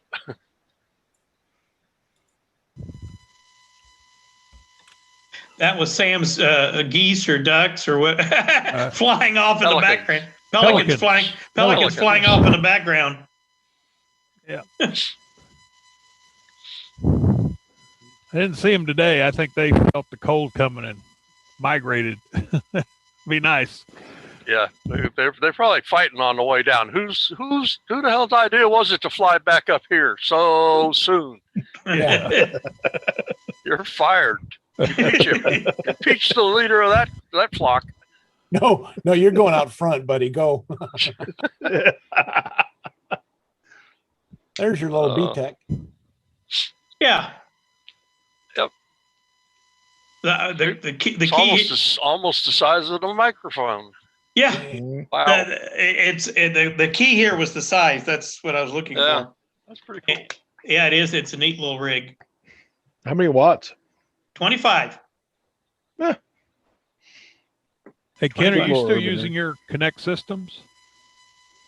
I have taken it out of my box right now. I'm just having some fun with the display. I'm gonna rearrange my thing, but not at the moment.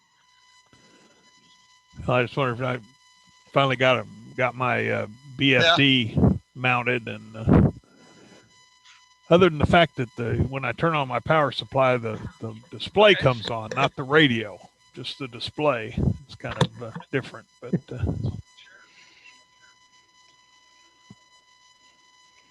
I run him off?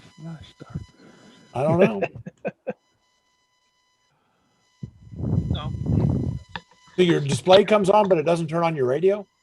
Yeah, the display comes on when I turn on the power supply, but to turn the radio on, I have to hit the power button on the display and then hold it for a few seconds. Hold the button longer. I was just saying it's just kind of weird because like when I turn on my power supply, the display comes on. Yeah, it flickers. Does it stay on? Yeah. Mine flickers and then shuts down again. And then if I hold my button down on the power button on that display long enough, then the radio will log in too. Yeah. Well, that part works on mine, but this display stays on. Huh. I can't really. That's it. Mine shows up, but then it goes out, and then. Yeah, I'm not gonna be able to turn. It won't show anything when I turn it around. I've got it hooked up right now, but I wish I could get mine to go off because it's kind of, I don't know, it's kind of annoying when I'm not using that radio to have that big bright display sitting there. So what do you think, Mark? There's your fourth band. That's the Japanese 350. I think it's Japanese 350 to 390. I don't think I'd hear much here. No, not legally. Not legally. Ooh. I think I'm going to move my operation in the house. I got two heaters in the garage, and it's not terrible. I mean, if you're working, on shop kind of stuff, it's quite comfortable for that. But sitting around playing on the computer is not quite so much. But I got a foot warmer heater though, so. Yeah. Well, it only feels like 9 outside. I mean, good grief, Ken. I know. I'm kind of a wuss anymore. I used to go out on the snowmobile all day long into the night. Oh, man, that was uphill all the way. Yep. That was stupid. Oh man, it was fun then, but that was then. Yeah, I had better circulation, and my brains weren't as well developed. But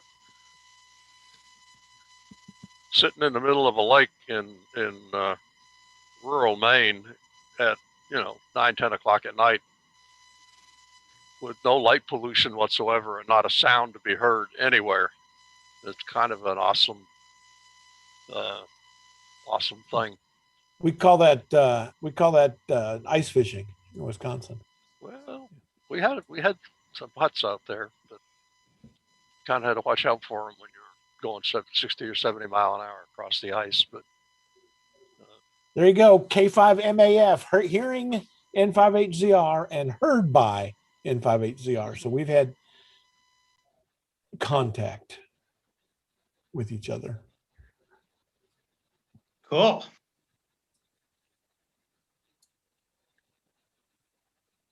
Pretty cool. Somebody just popped in. I don't know who that is. Let's see.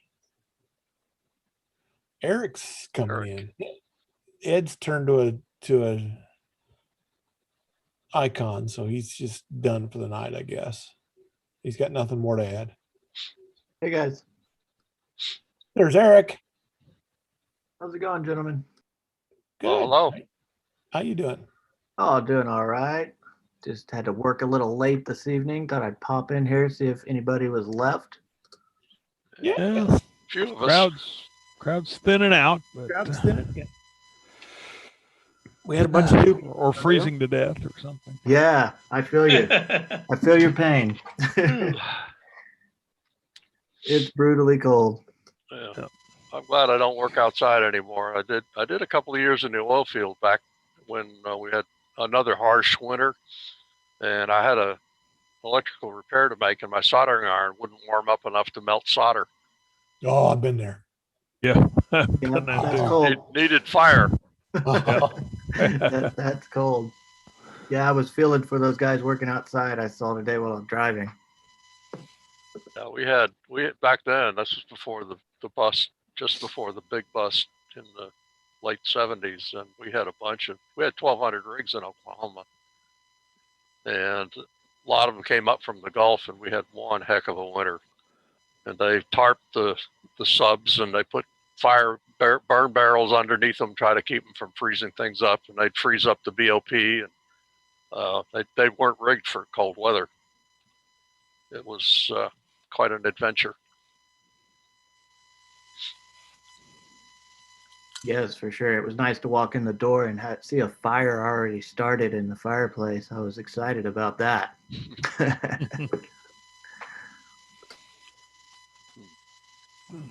knock on wood, I hope I don't need one. Yeah. I had to do a work on a weather vane on a tower, probably 30 or 40 feet up. And I had to solder. They said, here, solder that. It's like, what? You're crazy. So they handed a soldering iron out. It was the tower was next to a building, handed out of a window and ran an extension cord up. That thing didn't get hot for nothing. No. I finally just twisted it together and said, yeah, I got it. Let's go. Get out of here. No, I never. That's all I could do on that one. I just twisted wires real hard, and I don't even think I had a wire nut or a crimp. I think I had to tape. I think I had some electrical tape. Yeah, electrical tape doesn't work when it's that cold either. It was on a set of mud tools on the pits anyway. So we were going to tear them down in a couple of weeks. So yeah, that's why you got to have shrink tubing and a lighter with you. Well, the way the wind was blowing, I don't think that would have helped. So it was. That was horrible. It was exciting, but it was. Yeah. Yeah, they had 42 or 46 workers killed in the oil field that year in Oklahoma. Wow. Yeah, it was dangerous. You know, when I first moved here in '91, maybe it was just me, but there seemed like a lot of guys with one arm, or I mean, I just never seen so many. You know, I'll name either lefty or lucky. Yeah. Well, one of the guys I worked with at Xerox was telling me he'd worked the oil field before went to Xerox, and he said he was on a rig and there was this pinging sound coming out of the pipe, I guess you call it. He said he stuck his head down over there, like looking down in there, and this guy knocked him out of the way, and this piece of ice came shooting up out of that pipe, and he'd had his head right over it. But anyway, it took the guy's arm off that knocked him out of the way, and but I was glad I never had to do that. No, if you had a mud pump fitting leak and spray mud, it would be a 5,000-6,000 psi that cuts you in half. I mean, I left several rigs because the crew was so dangerous. It was crazy.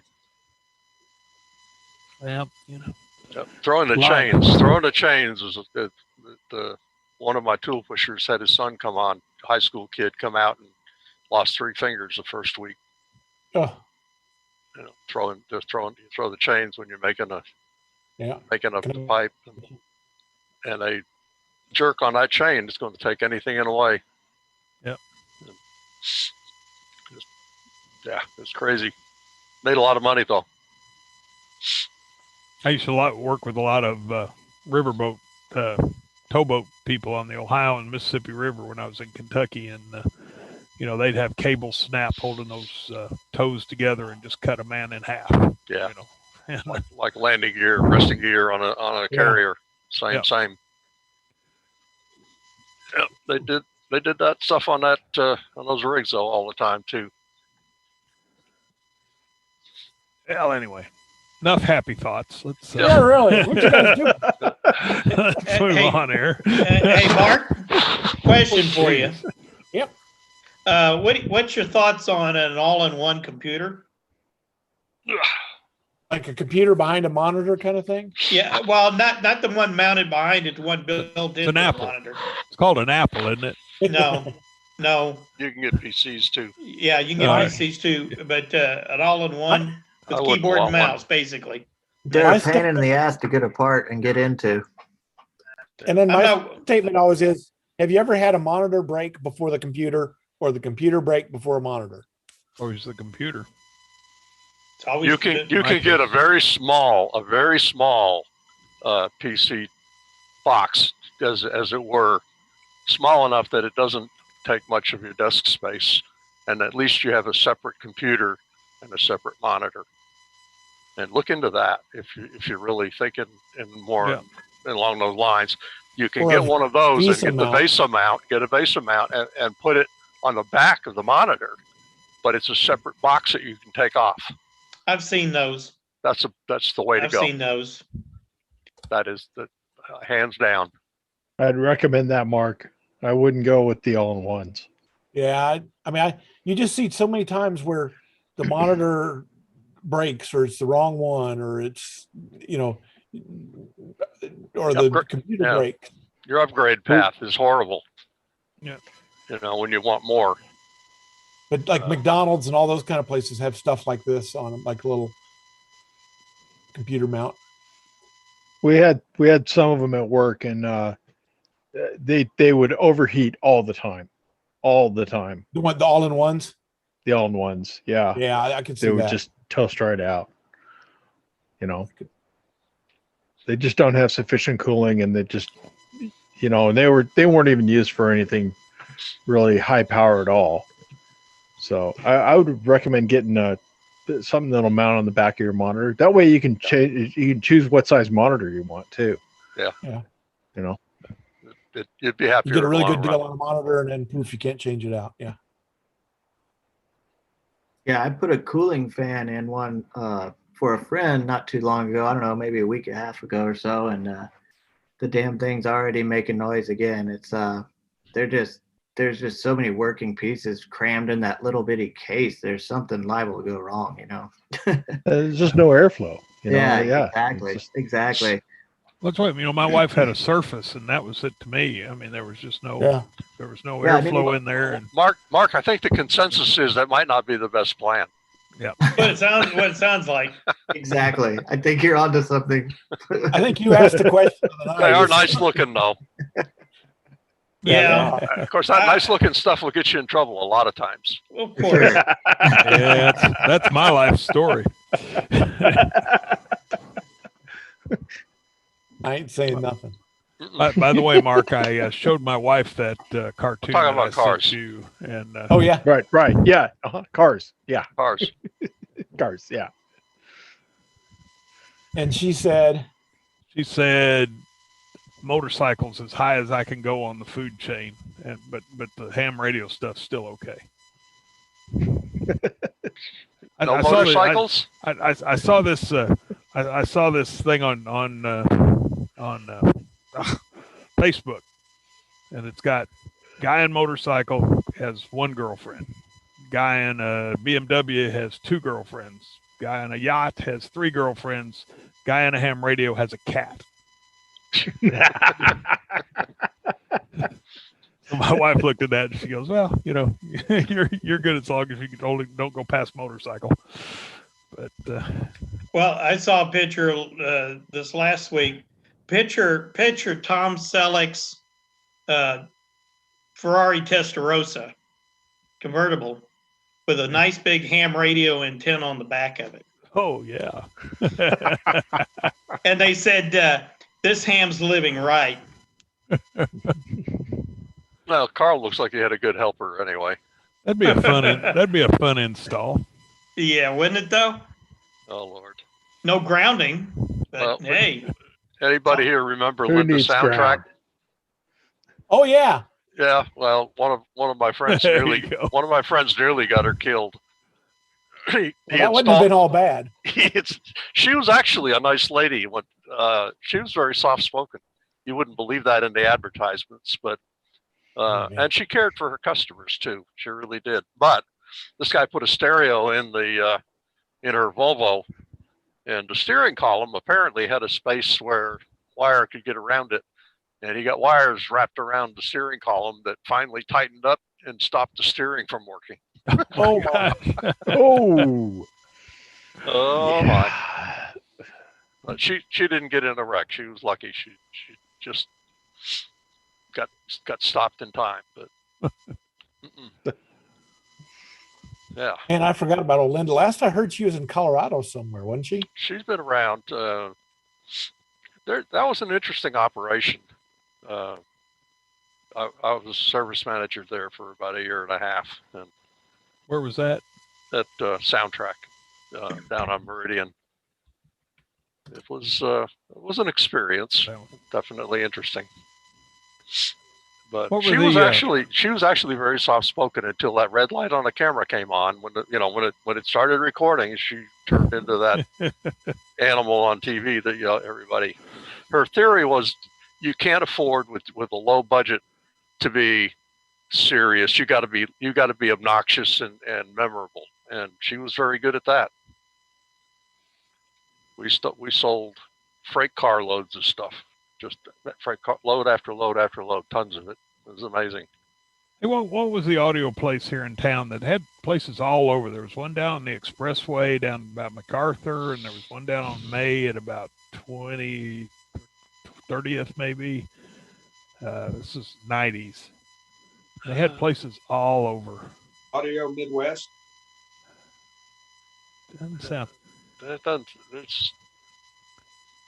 I was just trying to think, like they were like the only place in town when I moved here in '91. If you wanted a stereo or you wanted, any of that, I mean, TV, they were like it. Of course, that was pre-Best Buy and all the other big chains.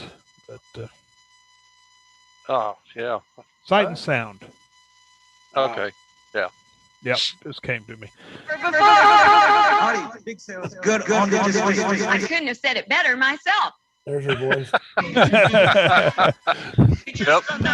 I was there for that commercial. I was going to say, Ken, that looked like you there. No, I think that's you in I that never suit. got in any of them, but they tried to Back get when me your in beard one. was dark, come on. Oh my gosh. Wow. Is that like on YouTube? Yeah. Oh is there anything not on YouTube? They did most of those right in the store. They just. Wow. Yeah. And forgive me if I'm not surprised. That was, that was the. Yeah. Was that her? No. No. Oh, That's Diane Sawyer. Oh yeah, I remember her. No, Linda Varon. She was. She was actually a. That's her. Okay. She was a good advertising agent and was very successful at it. And that's how she met her husband. He ran a Pacific Stereo, California Pacific Stereo or something. He was a manager out there. They did a little bit of zip code research, and oil field was hot here. There was lots of money around, and they moved in and set up and went at it. Wow.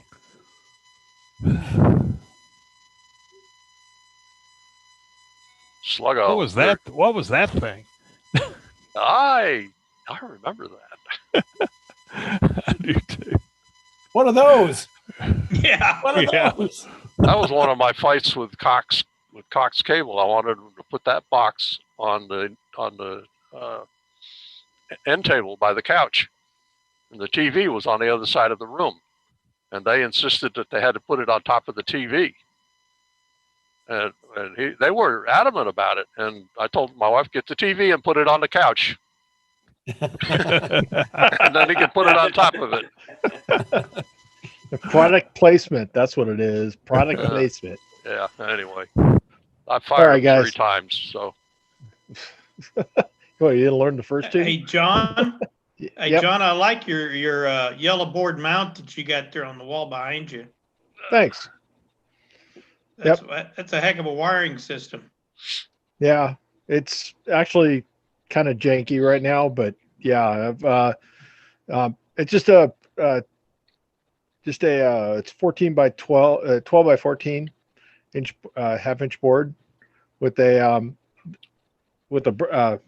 just an angle bracket, and I drilled it out for SO239 or the barrel size for the SO239 size. What is that? That's just over half-inch. And I've got my cables coming into it. The ones that are looping up and over are my feed lines, and then got my filter for my HF, my choke for HF. So how do you insulate? Are they insulated, or are they They're all on a that's a piece of angle wire, angle steel. Yeah. And I've got that green wire you see there is the ground wire going out to my ground. Okay. Yeah. I was wondering how you grounded the system. Yep. Now I'm in the process of moving this on. Hey, yeah, Carl, that what it looked like before.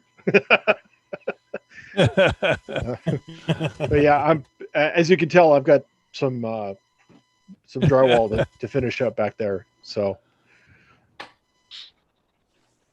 and then I'm gonna paint it like Ken's back there. So there you go. Paint the clouds, make it look cool. Yeah, I got to finish. I only got about a quarter of the door done, but arms up again. I hear you.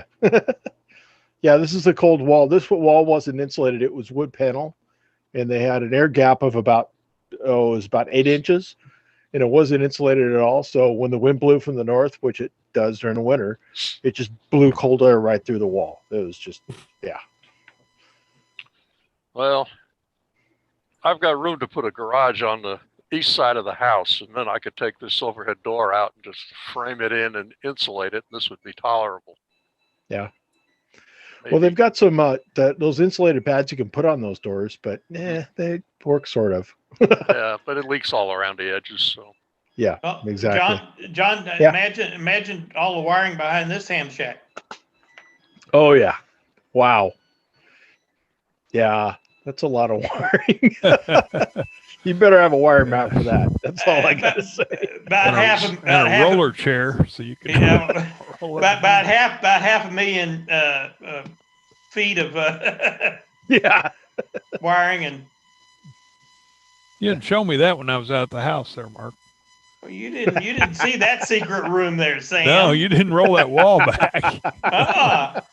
Oh, so hey, I see. So this Mark, is the type of ham shack you don't want the government to know what you got. Whoops, I said that. So Mark, this is the front side of the shack, and then Carl's showing the back sid. Is that right? it? Exactly. Now you got it, Carl. You're not supposed to show the back side of the shack. Did anybody watch Tim Duffy's presentation over the weekend? OKDX Association. No, I haven't watched it yet. They I saw it on the side. I haven't watched it yet. Tim did a shack tour of his place, and oh my gosh, that's crazy.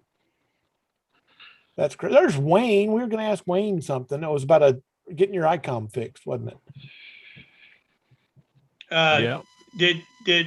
Was that when you're talking about that video? Isn't that on your newsletter? Yeah, it's on the newsletter, and then Yeah. it's on their site also. but yeah, he did a tour of that place, and that's pretty spiffy. So what were you going to ask me? Where's your ICOM repair place in northwest United States? It's in Western Washington State. Is that actually, Eastern Washington State, sorry. Is it a secret? Can other people go there? Yeah, absolutely. Let me look it up. And who is it? Mike. Mike Burstino broke his little. Cracked the display on his ICOM. What was it? 7100. 7100. Yeah. Yeah. I'm gonna step out, guys. I'll see you guys tomorrow or next week. Yeah. See you next week. Don't forget the Saturday meeting. Meeting Saturday if you want to come along, or don't leave just because I got here, John. No, Wayne. It's been getting waiting. late, man. I'm gonna turn into a pumpkin here soon. I did that, you know. That's an I hour gotta earlier. Yeah, Saturday morning, 9:30. All righty. Sounds good. See ya. Okay. All right. Take it easy, guys. Okay. Later. Bye. So Not a little Mark Klein. No, that's Tim Duffy. The guy's name is Scott Malcolm. Okay, well, let me put this on the show notes. Hold on. Oh, that's a good. Yeah, he's got a website.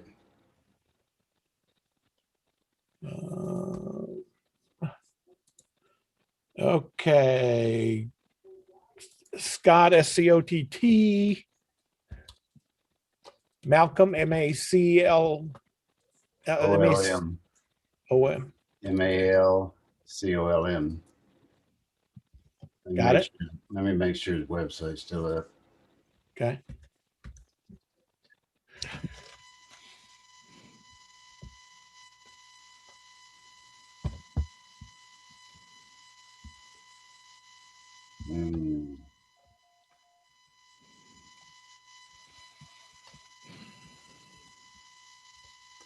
Okay, so website didn't come up.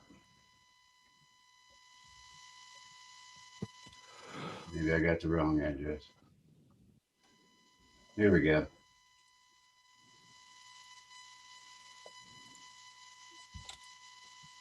I'll paste his website in the chat. Okay. It's called Malcolm Technical Support. He works on ICOMs and Kenwoods. He done a bang up job on my ICOM 706. And he also worked on my Kenwood 733. And his prices are extremely reasonable. I mean, he went through my ICOM. There was a problem. I forget what he said was the problem, but he fixed the problem. It had something to do with the FM. It wouldn't work on FM, is what it was. He had to replace a part, and then he went through and tuned it up, and it was less than $100. Wow. That was good. And because he said it only took him like 2 hours to do it. Wow. Malcolm, boy, that is a weird website, isn't it? Yeah, Toledo, Washington.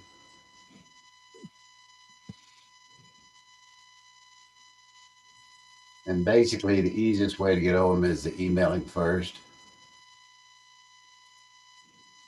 Got it. And the one thing is you have to be patient because his lead times are kind of long, but he like lives up in the mountains of Washington or something, way out in the boonies, wherever Toledo, Washington is. That's what happens when you give a good product for a good price. People will find you. Yep. But then, I mean, I have talked to him on the phone, and the guy's just nice as can be. Neat. So where did Mike go? Did he already bail? He bailed about an hour and a half ago. It's it's an hour earlier, and he's got his beauty sleep needs and all that kind of stuff. So. Whatever. He's retired. Yeah. And it was 10 above up there, so he was complaining. Heat wave. Almost warmer than here. Yeah, that's what we were telling him. Yeah, that's what we were telling me. Well, I think I'm going to have to turn down the heat out here before my electric bill outdoes the summertime. Call it a night. Yeah, I'm going to head out too. I gotta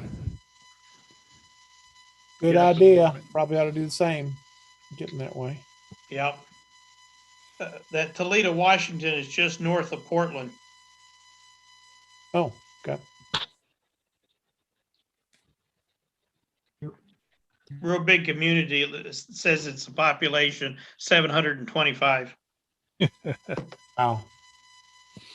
Big town. Yeah, I think he said that he actually has to drive into another town just to catch the FedEx person. Shop time is currently about 35 days, is what it says. Yeah. But I want to say that even though it said 35 days, I want to say it only took him a couple of weeks. That's what I remembered.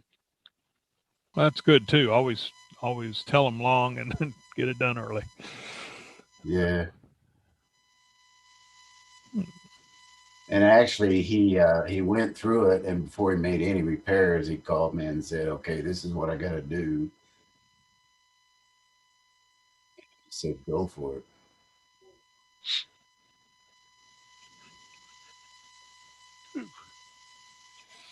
Oh, well, all right. Well, good guys, night, all. Guys. 73. See you Saturday morning. Take care. See you All Saturday. right, see you guys. Have a good evening. See you Saturday morning. 9:30. See you then. Oh yeah, I thought he was in Eastern Washington. He's actually in Western Washington. Oh, okay. That didn't look right.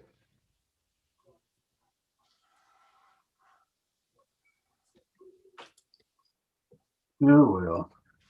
Oh, well is right. Anything good just come up in your world, Wayne? Wayne's world? My antenna is still up so far. Hot damn, you're making an ice storm with a my 40-meter dipole. I mean, the wind has kind of bent the mast a little bit, but it's still up and it's still broadcast. I haven't tried it since it's got the ice on. I figured all the ice would have made the SWRs all whacked out, but we'll see what happens tomorrow. They're actually making me work from home tomorrow. Oh yeah, I thought it was a snow day. Today You guys was, still have to work? today was a snow day. Tomorrow is a teleworking day. Oh. Which basically not a whole lot I could do from home, but basically what you do is that you got people that say, "Oh, I can't connect to the VPN." So then yeah, pretty much is my whole work at home thing. People that can't connect to the VPN. Yeah. So I already got one in the morning I got to call.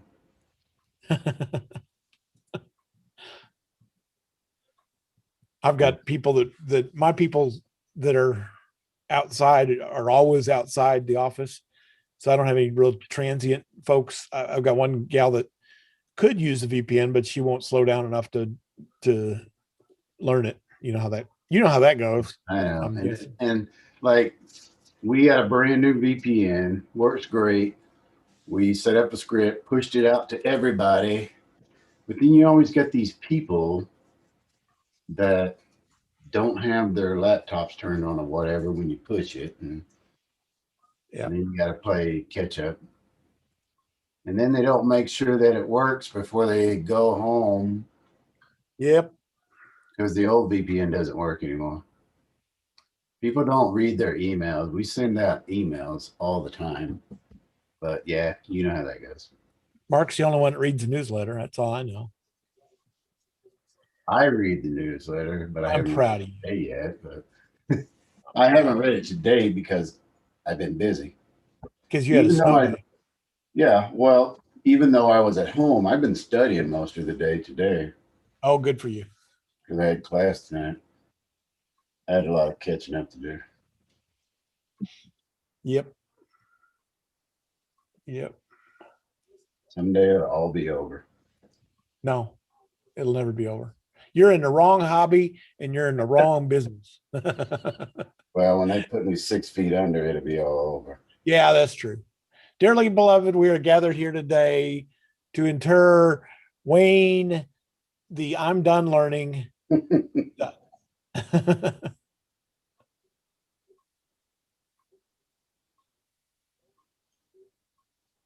watching the Tim Duffy's antenna work that's going on there. And God, how much money do you see right there? Hey, Mark. Yep. You ever hear of a guy named Roy Lewallen? Sounds familiar. He's the guy that wrote EZNEC software. Oh, yeah. Okay. Yeah. You ever had any dealings with him? Thinking about contacting him, see if he wants to do a Zoom. Oh, that'd be great. Yeah, I watched a YouTube video of his demonstrating, not necessarily demonstrating so much his software, but explaining how antennas work. Well, I'd listen to that one. I use NEC, but I will say that I am not an NEC expert. That's the program. That's W7EL. Yeah. Oh, that would be a great idea. Yeah. So I'm thinking about seeing if I can get him. I mean, we're all good up till May so far. So, but yeah, we probably ought to do field day. We probably ought to do a real, what we talked about last week here. I figured June should be a field day deal. Yeah. And that Jonathan guy, when he suggested, yeah, okay, you were on that mess. Yeah. Yeah. Now, is he volunteering to do that? No, but he would be the target audience, and he would be a good guy to bounce to. We'll let him train. We'll try to run some real life contact situations, and then let him learn as we're doing this. And I think he'll do that with us. But no, he's never done it before. I'm working on a presentation. I don't know if there's somebody else out there that'd be a better one, but I can easily put something together for that. Oh, we need somebody, and I think we were discussing the logging factor of field day, right? Well, it was how to be a good, efficient operator. And it's a really good thing I'd like to have on video, because so many people want to learn how to do that. And back in the day when I used to do field day with clubs, we all did everything on paper. So I'm a little weak on the computer program, but that's easy. Yeah. But I know it makes everything easier. Yep. But if we've got somebody that's more proficient, then what they're talking about was ripping off, I don't know. Well, I think I was running 100 an hour last year. Overnight. And how do you control that? And there's a lot of stuff that you can think of there to how do you control the people that are coming. If you always make sure there's 2 or 3 calling, and if it's not 2 or 3 calling, you slow down, and if there's 8 or 10, you speed up. And but I think let's pencil that one in for field day. That I'll do it for sure. If not, maybe we get 2 or 3 different things off of that one. That'd be good. I think I did use a logging program once, and it makes it easier for your dupes.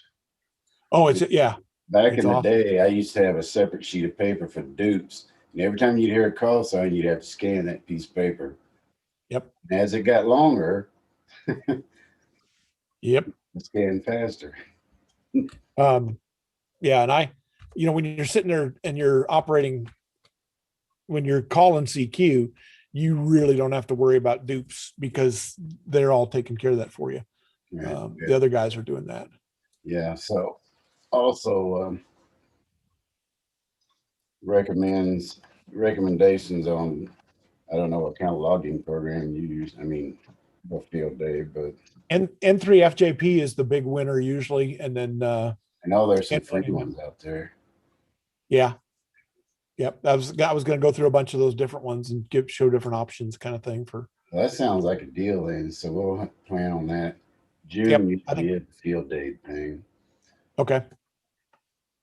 And then And then I hope we can do something like we did last year. I'm hoping we do last year's setup for field day, where we can do some stuff. That would be great. Then I'm gonna get a hold of this Roy guy and see if he'd be interested in. Yeah, doing one. that would be great. That EZNEC is something that we actually were talking about that earlier. Who brought up Jonathan out of Indiana was talking about an antenna that needed to be tested, and putting an inverted V at an angle, and that EZNEC is a really good way to do that. Hey, let me ask you a question. You know a guy named Brett Ramirez? Yeah. So is that the guy that's been on here a couple of times? Yep. Okay, I thought so. He's the guy that he's the guy in Austin. He was up here going to school umpteen years ago, and now he works in corrections, Austin corrections, prisoner corrections down there, and he was the guy that had the 12-volt DC power supply, the MFJ power supply that was coming on with a light, and it wasn't working or something. We gave him a whole bunch of voltages to go look at. So the reason I ask is because I heard him check into the North American Traffic Net on 40 meters. Oh, cool. 2 or 3 weeks ago, and he had a really good signal. And when he said his name, it rang a bell. I thought he had been on Elmer night sometimes. And when I looked him up, because he said he was running, he just lived in an apartment. I think he's running all those magnetic loops in his apartment or something. Oh, good. But anyway. Was that the same guy? When's North American Traffic Net run? It runs, well, I caught it on a Friday, but I think it's that's a daily one? Okay. It's either Monday, Wednesday, Friday. No, the daily one is Ole Miss. Oh, that's it. Yeah. I think it's Monday, Wednesday, Friday, or maybe it's just Friday. I'm not sure. It's called North American Traffic and Awards. NATA. I've never checked into it, but I've listened to it. It usually comes on right before the Ole Miss net comes on. Oh, okay. Got it. So I got to figure that was the same guy. Yeah, probably. He had a pretty good signal. His audio was a little low, but he had a pretty good signal. Good. He's like the second guy I've heard out of Austin. Good. Been playing with, I'm sorry? He was up here, I don't remember when, long time ago. Yeah, because when I read his QRZ profile, he said he used to be a net control for the Aries group with scars. Yeah. And I thought, that was before my time though, because I think. We're talking 10, 15 years ago, something like that. Yeah. But I wondered if it was the same guy that's been on here. And I mean, yep, it is. So, his little pictures on the new one I've got up there, the 25 people in there. Oh yeah. Yep. He's one of the 25. So what are you showing there? That's the video comes from Tim Duffy. K3LR is the guy from DX Engineering. Yeah. And he did a video presentation, a shack tour Saturday night for the Oklahoma DX Association. This is the video from that. I keep missing those. Yeah, but the video's out there, so you can go grab it. I want to go back to YouTube and pull up the one for what's his name? Kim Elmore's the DX Association. Yep. Didn't he go through his shack? Yeah, he went through his shack. That's right. Yeah, he did. And I think it's out on YouTube or something. Yep. It's on the Scars page. Scars YouTube page.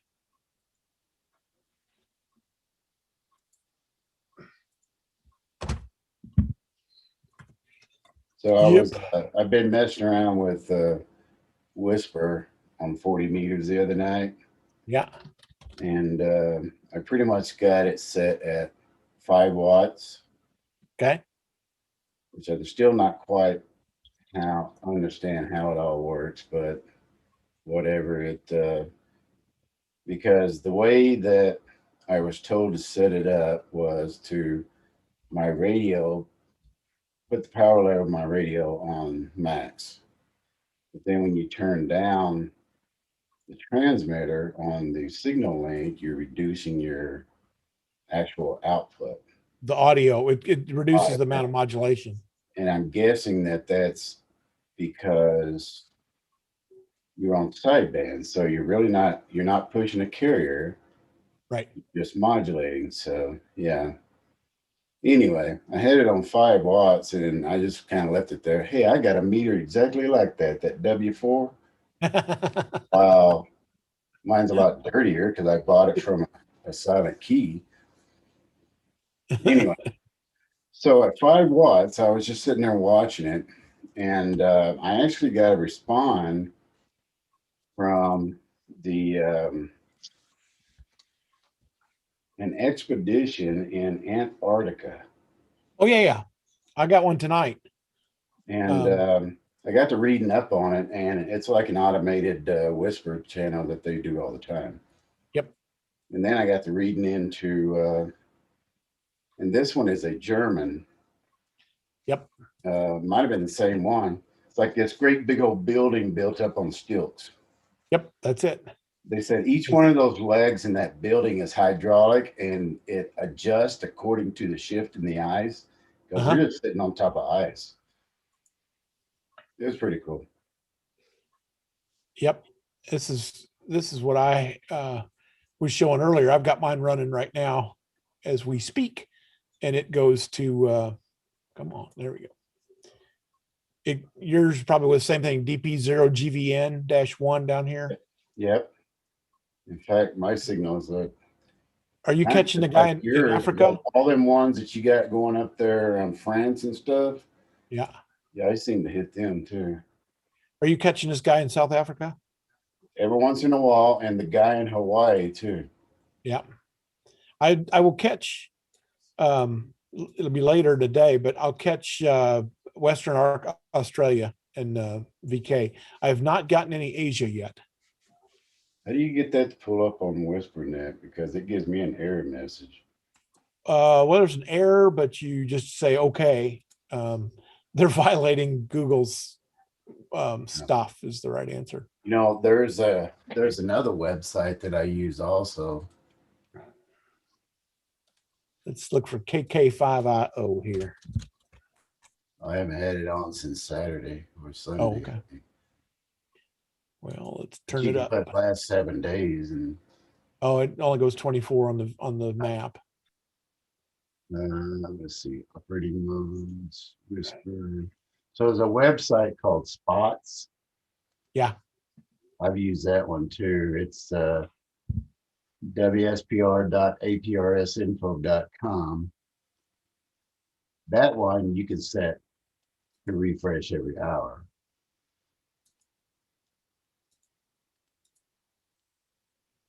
So there's yours.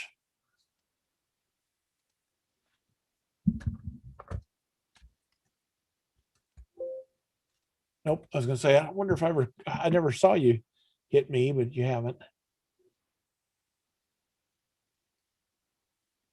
Yeah, that's just crazy that you can do all that stuff with.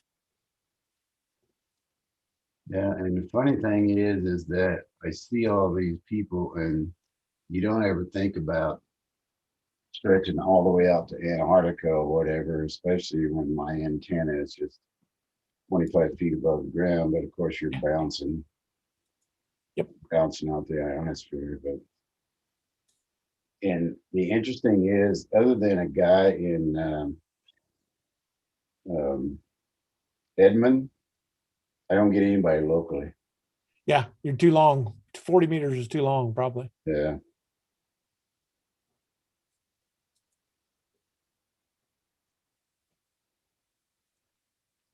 Too long. Because there's somebody up northwest, like Piedmont area, and I don't know who that guy. I can't remember who that guy is, but I get him all the time. What's Peter K? Share the link I sent. Yeah, I saw that. Oh, the 6th. Yeah, that would have been about whenever I was on there.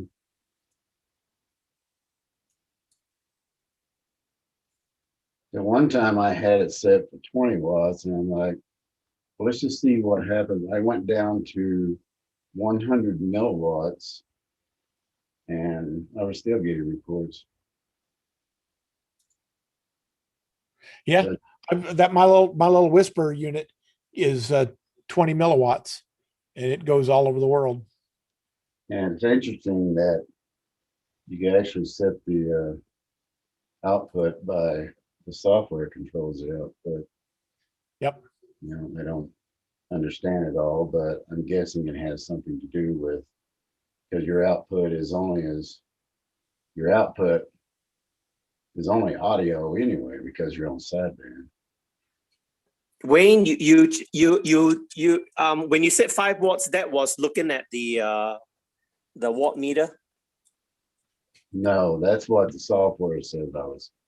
Oh, yeah, the best. And the reports I was getting back was saying that, I mean, on the map it was showing that's 5 watts also. Yeah, 5 watts is what. Yeah, that's because of what you're encoding. But to get the actual wattage, you have to look at your SWR, your watt meter. Well, my watt meter says I'm doing 50 watts. Yeah, that means it was 50 watts. Oh. Yeah.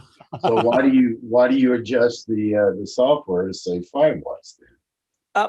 Yeah, it's assuming you adjust your software it's assuming you have calibrated your hardware. Okay. Yeah. Well, and when I set up my signal link and I went through, watched several videos and whatever, and they said to put your mic gain on 50%, and that's where I put it. Yeah.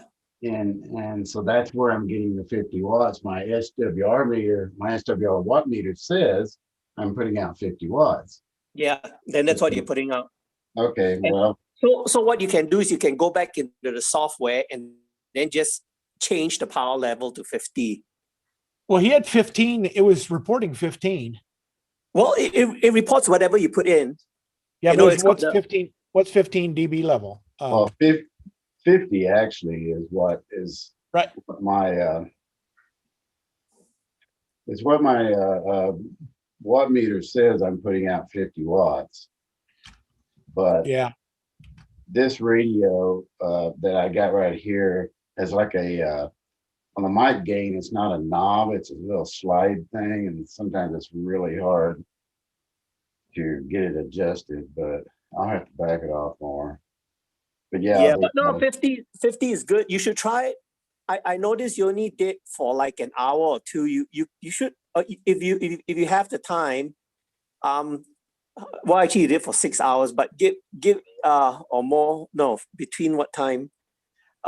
Try it on different times of the day. It's pretty neat. And you can see the propagation shift throughout the whole day. No. Yeah. So if you the way that that Mark sets it up on WSJTX, there's a is it called duty cycle or whatever? It's percentage. Yeah. Hang on, I'll put that up here. Hold on. Yeah, set it to about 20%. That means out of the 30 available slots per hour, it will only transmit 20% of that. Well, I think that I watched a video on how to set that up, and that's one thing it did recommend, setting it on 20%. Yeah, 20%. Yeah. Yeah, and you can actually, if you're running, and then if you're running down, so what happens is when you set on 20%, there are how many? 2 divided by, there's 30 available slots an hour. So if you put it on 20%, it will, every hour it would randomly transmit 6 times throughout the hour. Yeah, every other even minute. So it's 20% is 6 times an hour. So approximately every 10 minutes. So I noticed that it does it in cycles of 2. Yeah, 2 minutes. That's why. So you got 60 minutes. See mine on the divided by screen 2. here? It's Yeah. just about to get done, and poof. And then right toward the end of it, it will unkey, and then it will go through and say whatever it does, decode or whatever. Yeah. Yeah. And then do you check mark where it says transmit next? Well, that's if you want. That's if you're impatient and you want to check your transmitter. You're forcing it to instead of randomly. So if I want to have it transmit on the next cycle, I can Yeah. hit that button, and then the next one up, it will transmit. Because that's what I've been doing was enable the transmitter and then hit transmit next. And then just wait, and when the next cycle pops in, When this green bar gets to the end, when it gets to 120, it'll stop. You can see that. I'm going to be.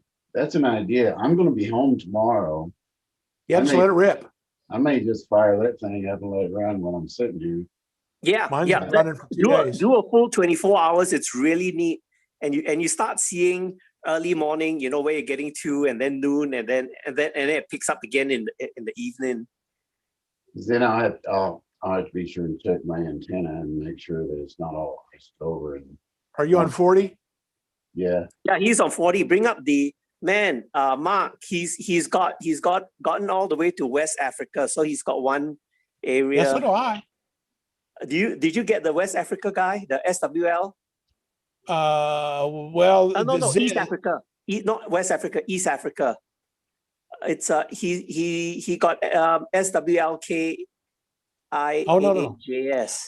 I did a week or two ago. I got that guy. You got that guy? Yeah. Yeah, the DT0VG, yeah, they've got a really good. They've got very well, and that's like cycle. Yeah, that one's pretty. That one they've got a good setup over there. So yeah, that's the 703.6, right? 703.8. Yeah. See, here's mine transmitting now. Top left, top right, you can see the transmitter powers at so it's 2.5 watts probably right now is what it's putting out.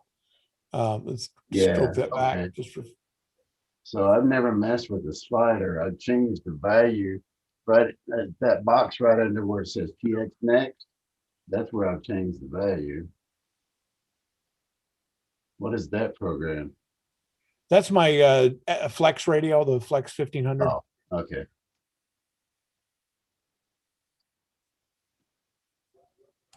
So this is also, I also have Grid Tracker, and this is supposed to work on Grid Tracker, but it doesn't seem to be working very well. Or I just haven't got it set up right. It should work just peachy. Yeah, well, I'm starting up my computer, and I think I'll fire it up and see what happens. So it's, I can't remember my own password.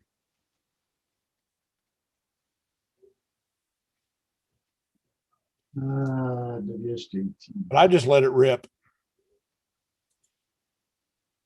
And like Peter says, you just learn so much stuff when you see what's happening. Well, I mean, it makes sense now that I what Peter was saying, that I am actually putting out 50 watts. Yeah, if you're putting out 50 watts, what my on the screen, mine's 14%. Okay, so yeah, I've got transmit percentage 20%. The one above it says TX 1500 hertz. Right, that's what frequency you're on, where you're at in the transmitter in the offset. And I just moved mine out of the way a little bit to make sure I don't sit on top of everybody else. Yeah, you see, for Mark's one, he has control because that flex radio, you're actually controlling the percentage out. Whereas if you're going through a signal link, that's an analog control that's totally out of any of the program's control. And it doesn't, you got to kind of calibrate what you want it to do in the program. It's in WSJTX itself to tell it how many watts you're putting out. Okay. So on the next cycle, I should transmit And I'll watch my SWR meter, make sure that it's not all iced up. Yeah. Because if I'm assuming that if I've got ice across my two leads, I'll have it short. Well, it'll affect the tuning usually. Yeah. Yeah, you know, as long as the your SW, you've got the cross needle and it's not showing anything much coming back, you should be fine. Yeah, I've got cross needle. And Yeah, so I usually just keep an eye on the cross needle. It's like, okay. it's about 2/3 through this cycle, so. Yep, 78% right now. And you I got your clock. You got your clock set with Meinberg or something like that.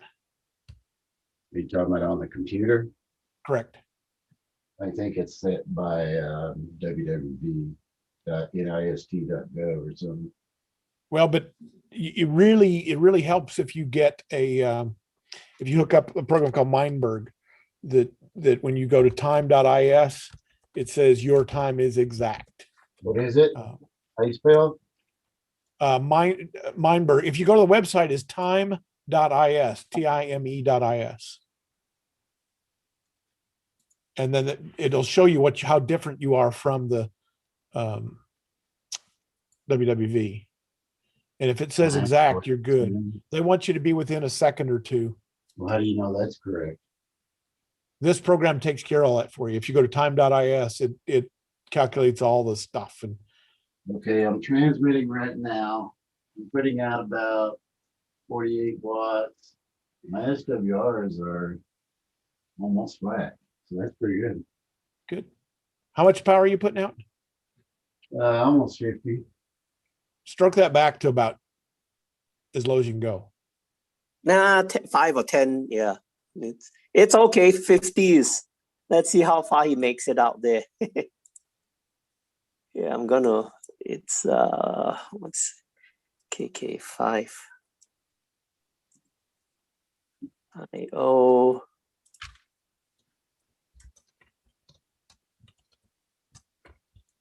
Well, see, the problem is with this radio, with the sliders that it has for the mic gain, it's like 0 to 50 is like such a drastic drop off. So I don't particularly like this radio, but You can adjust the if you're using a signal link, you can then adjust the signal link's mic in gain. would that be the transmit or receive? Transmit.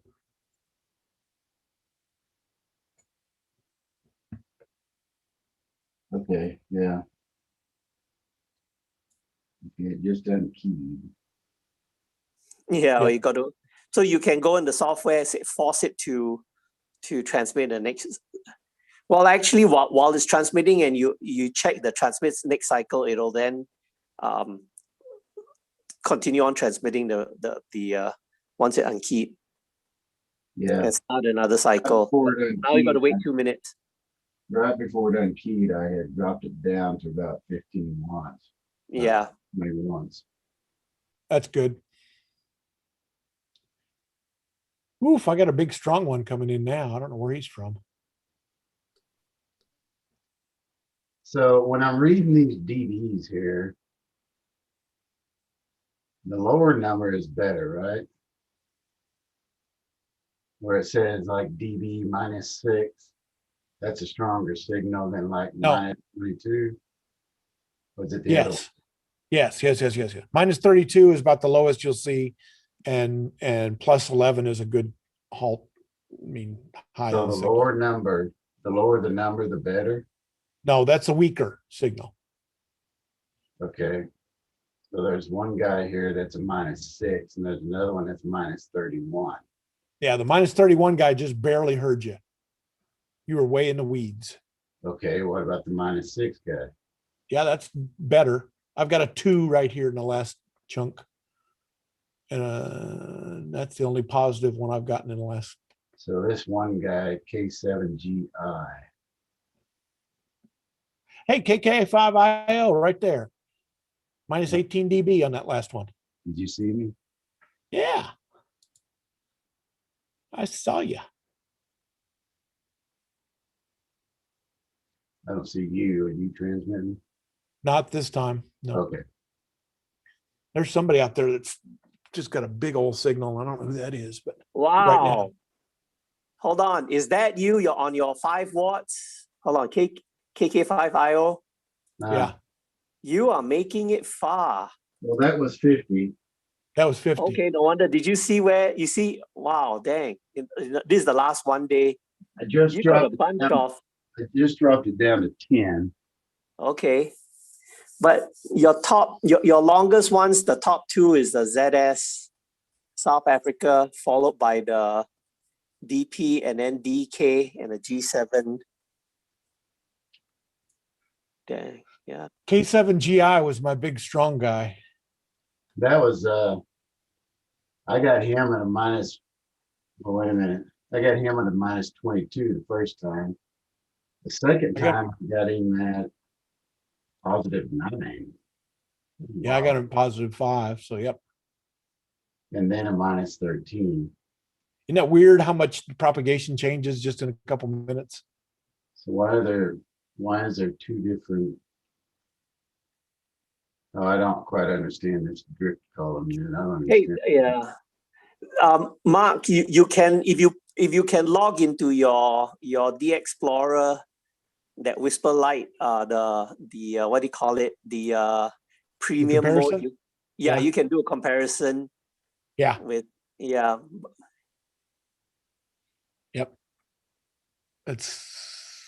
Or you could pull the data out and go spreadsheet it, but this way it's already done for you.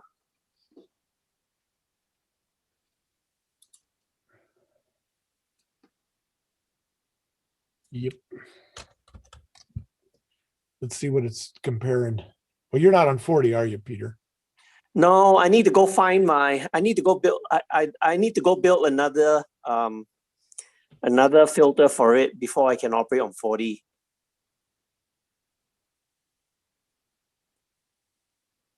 Cool. Yeah, once I build a filter, I will. Cool. I'm gonna shut down the YouTube. Good night, YouTube people.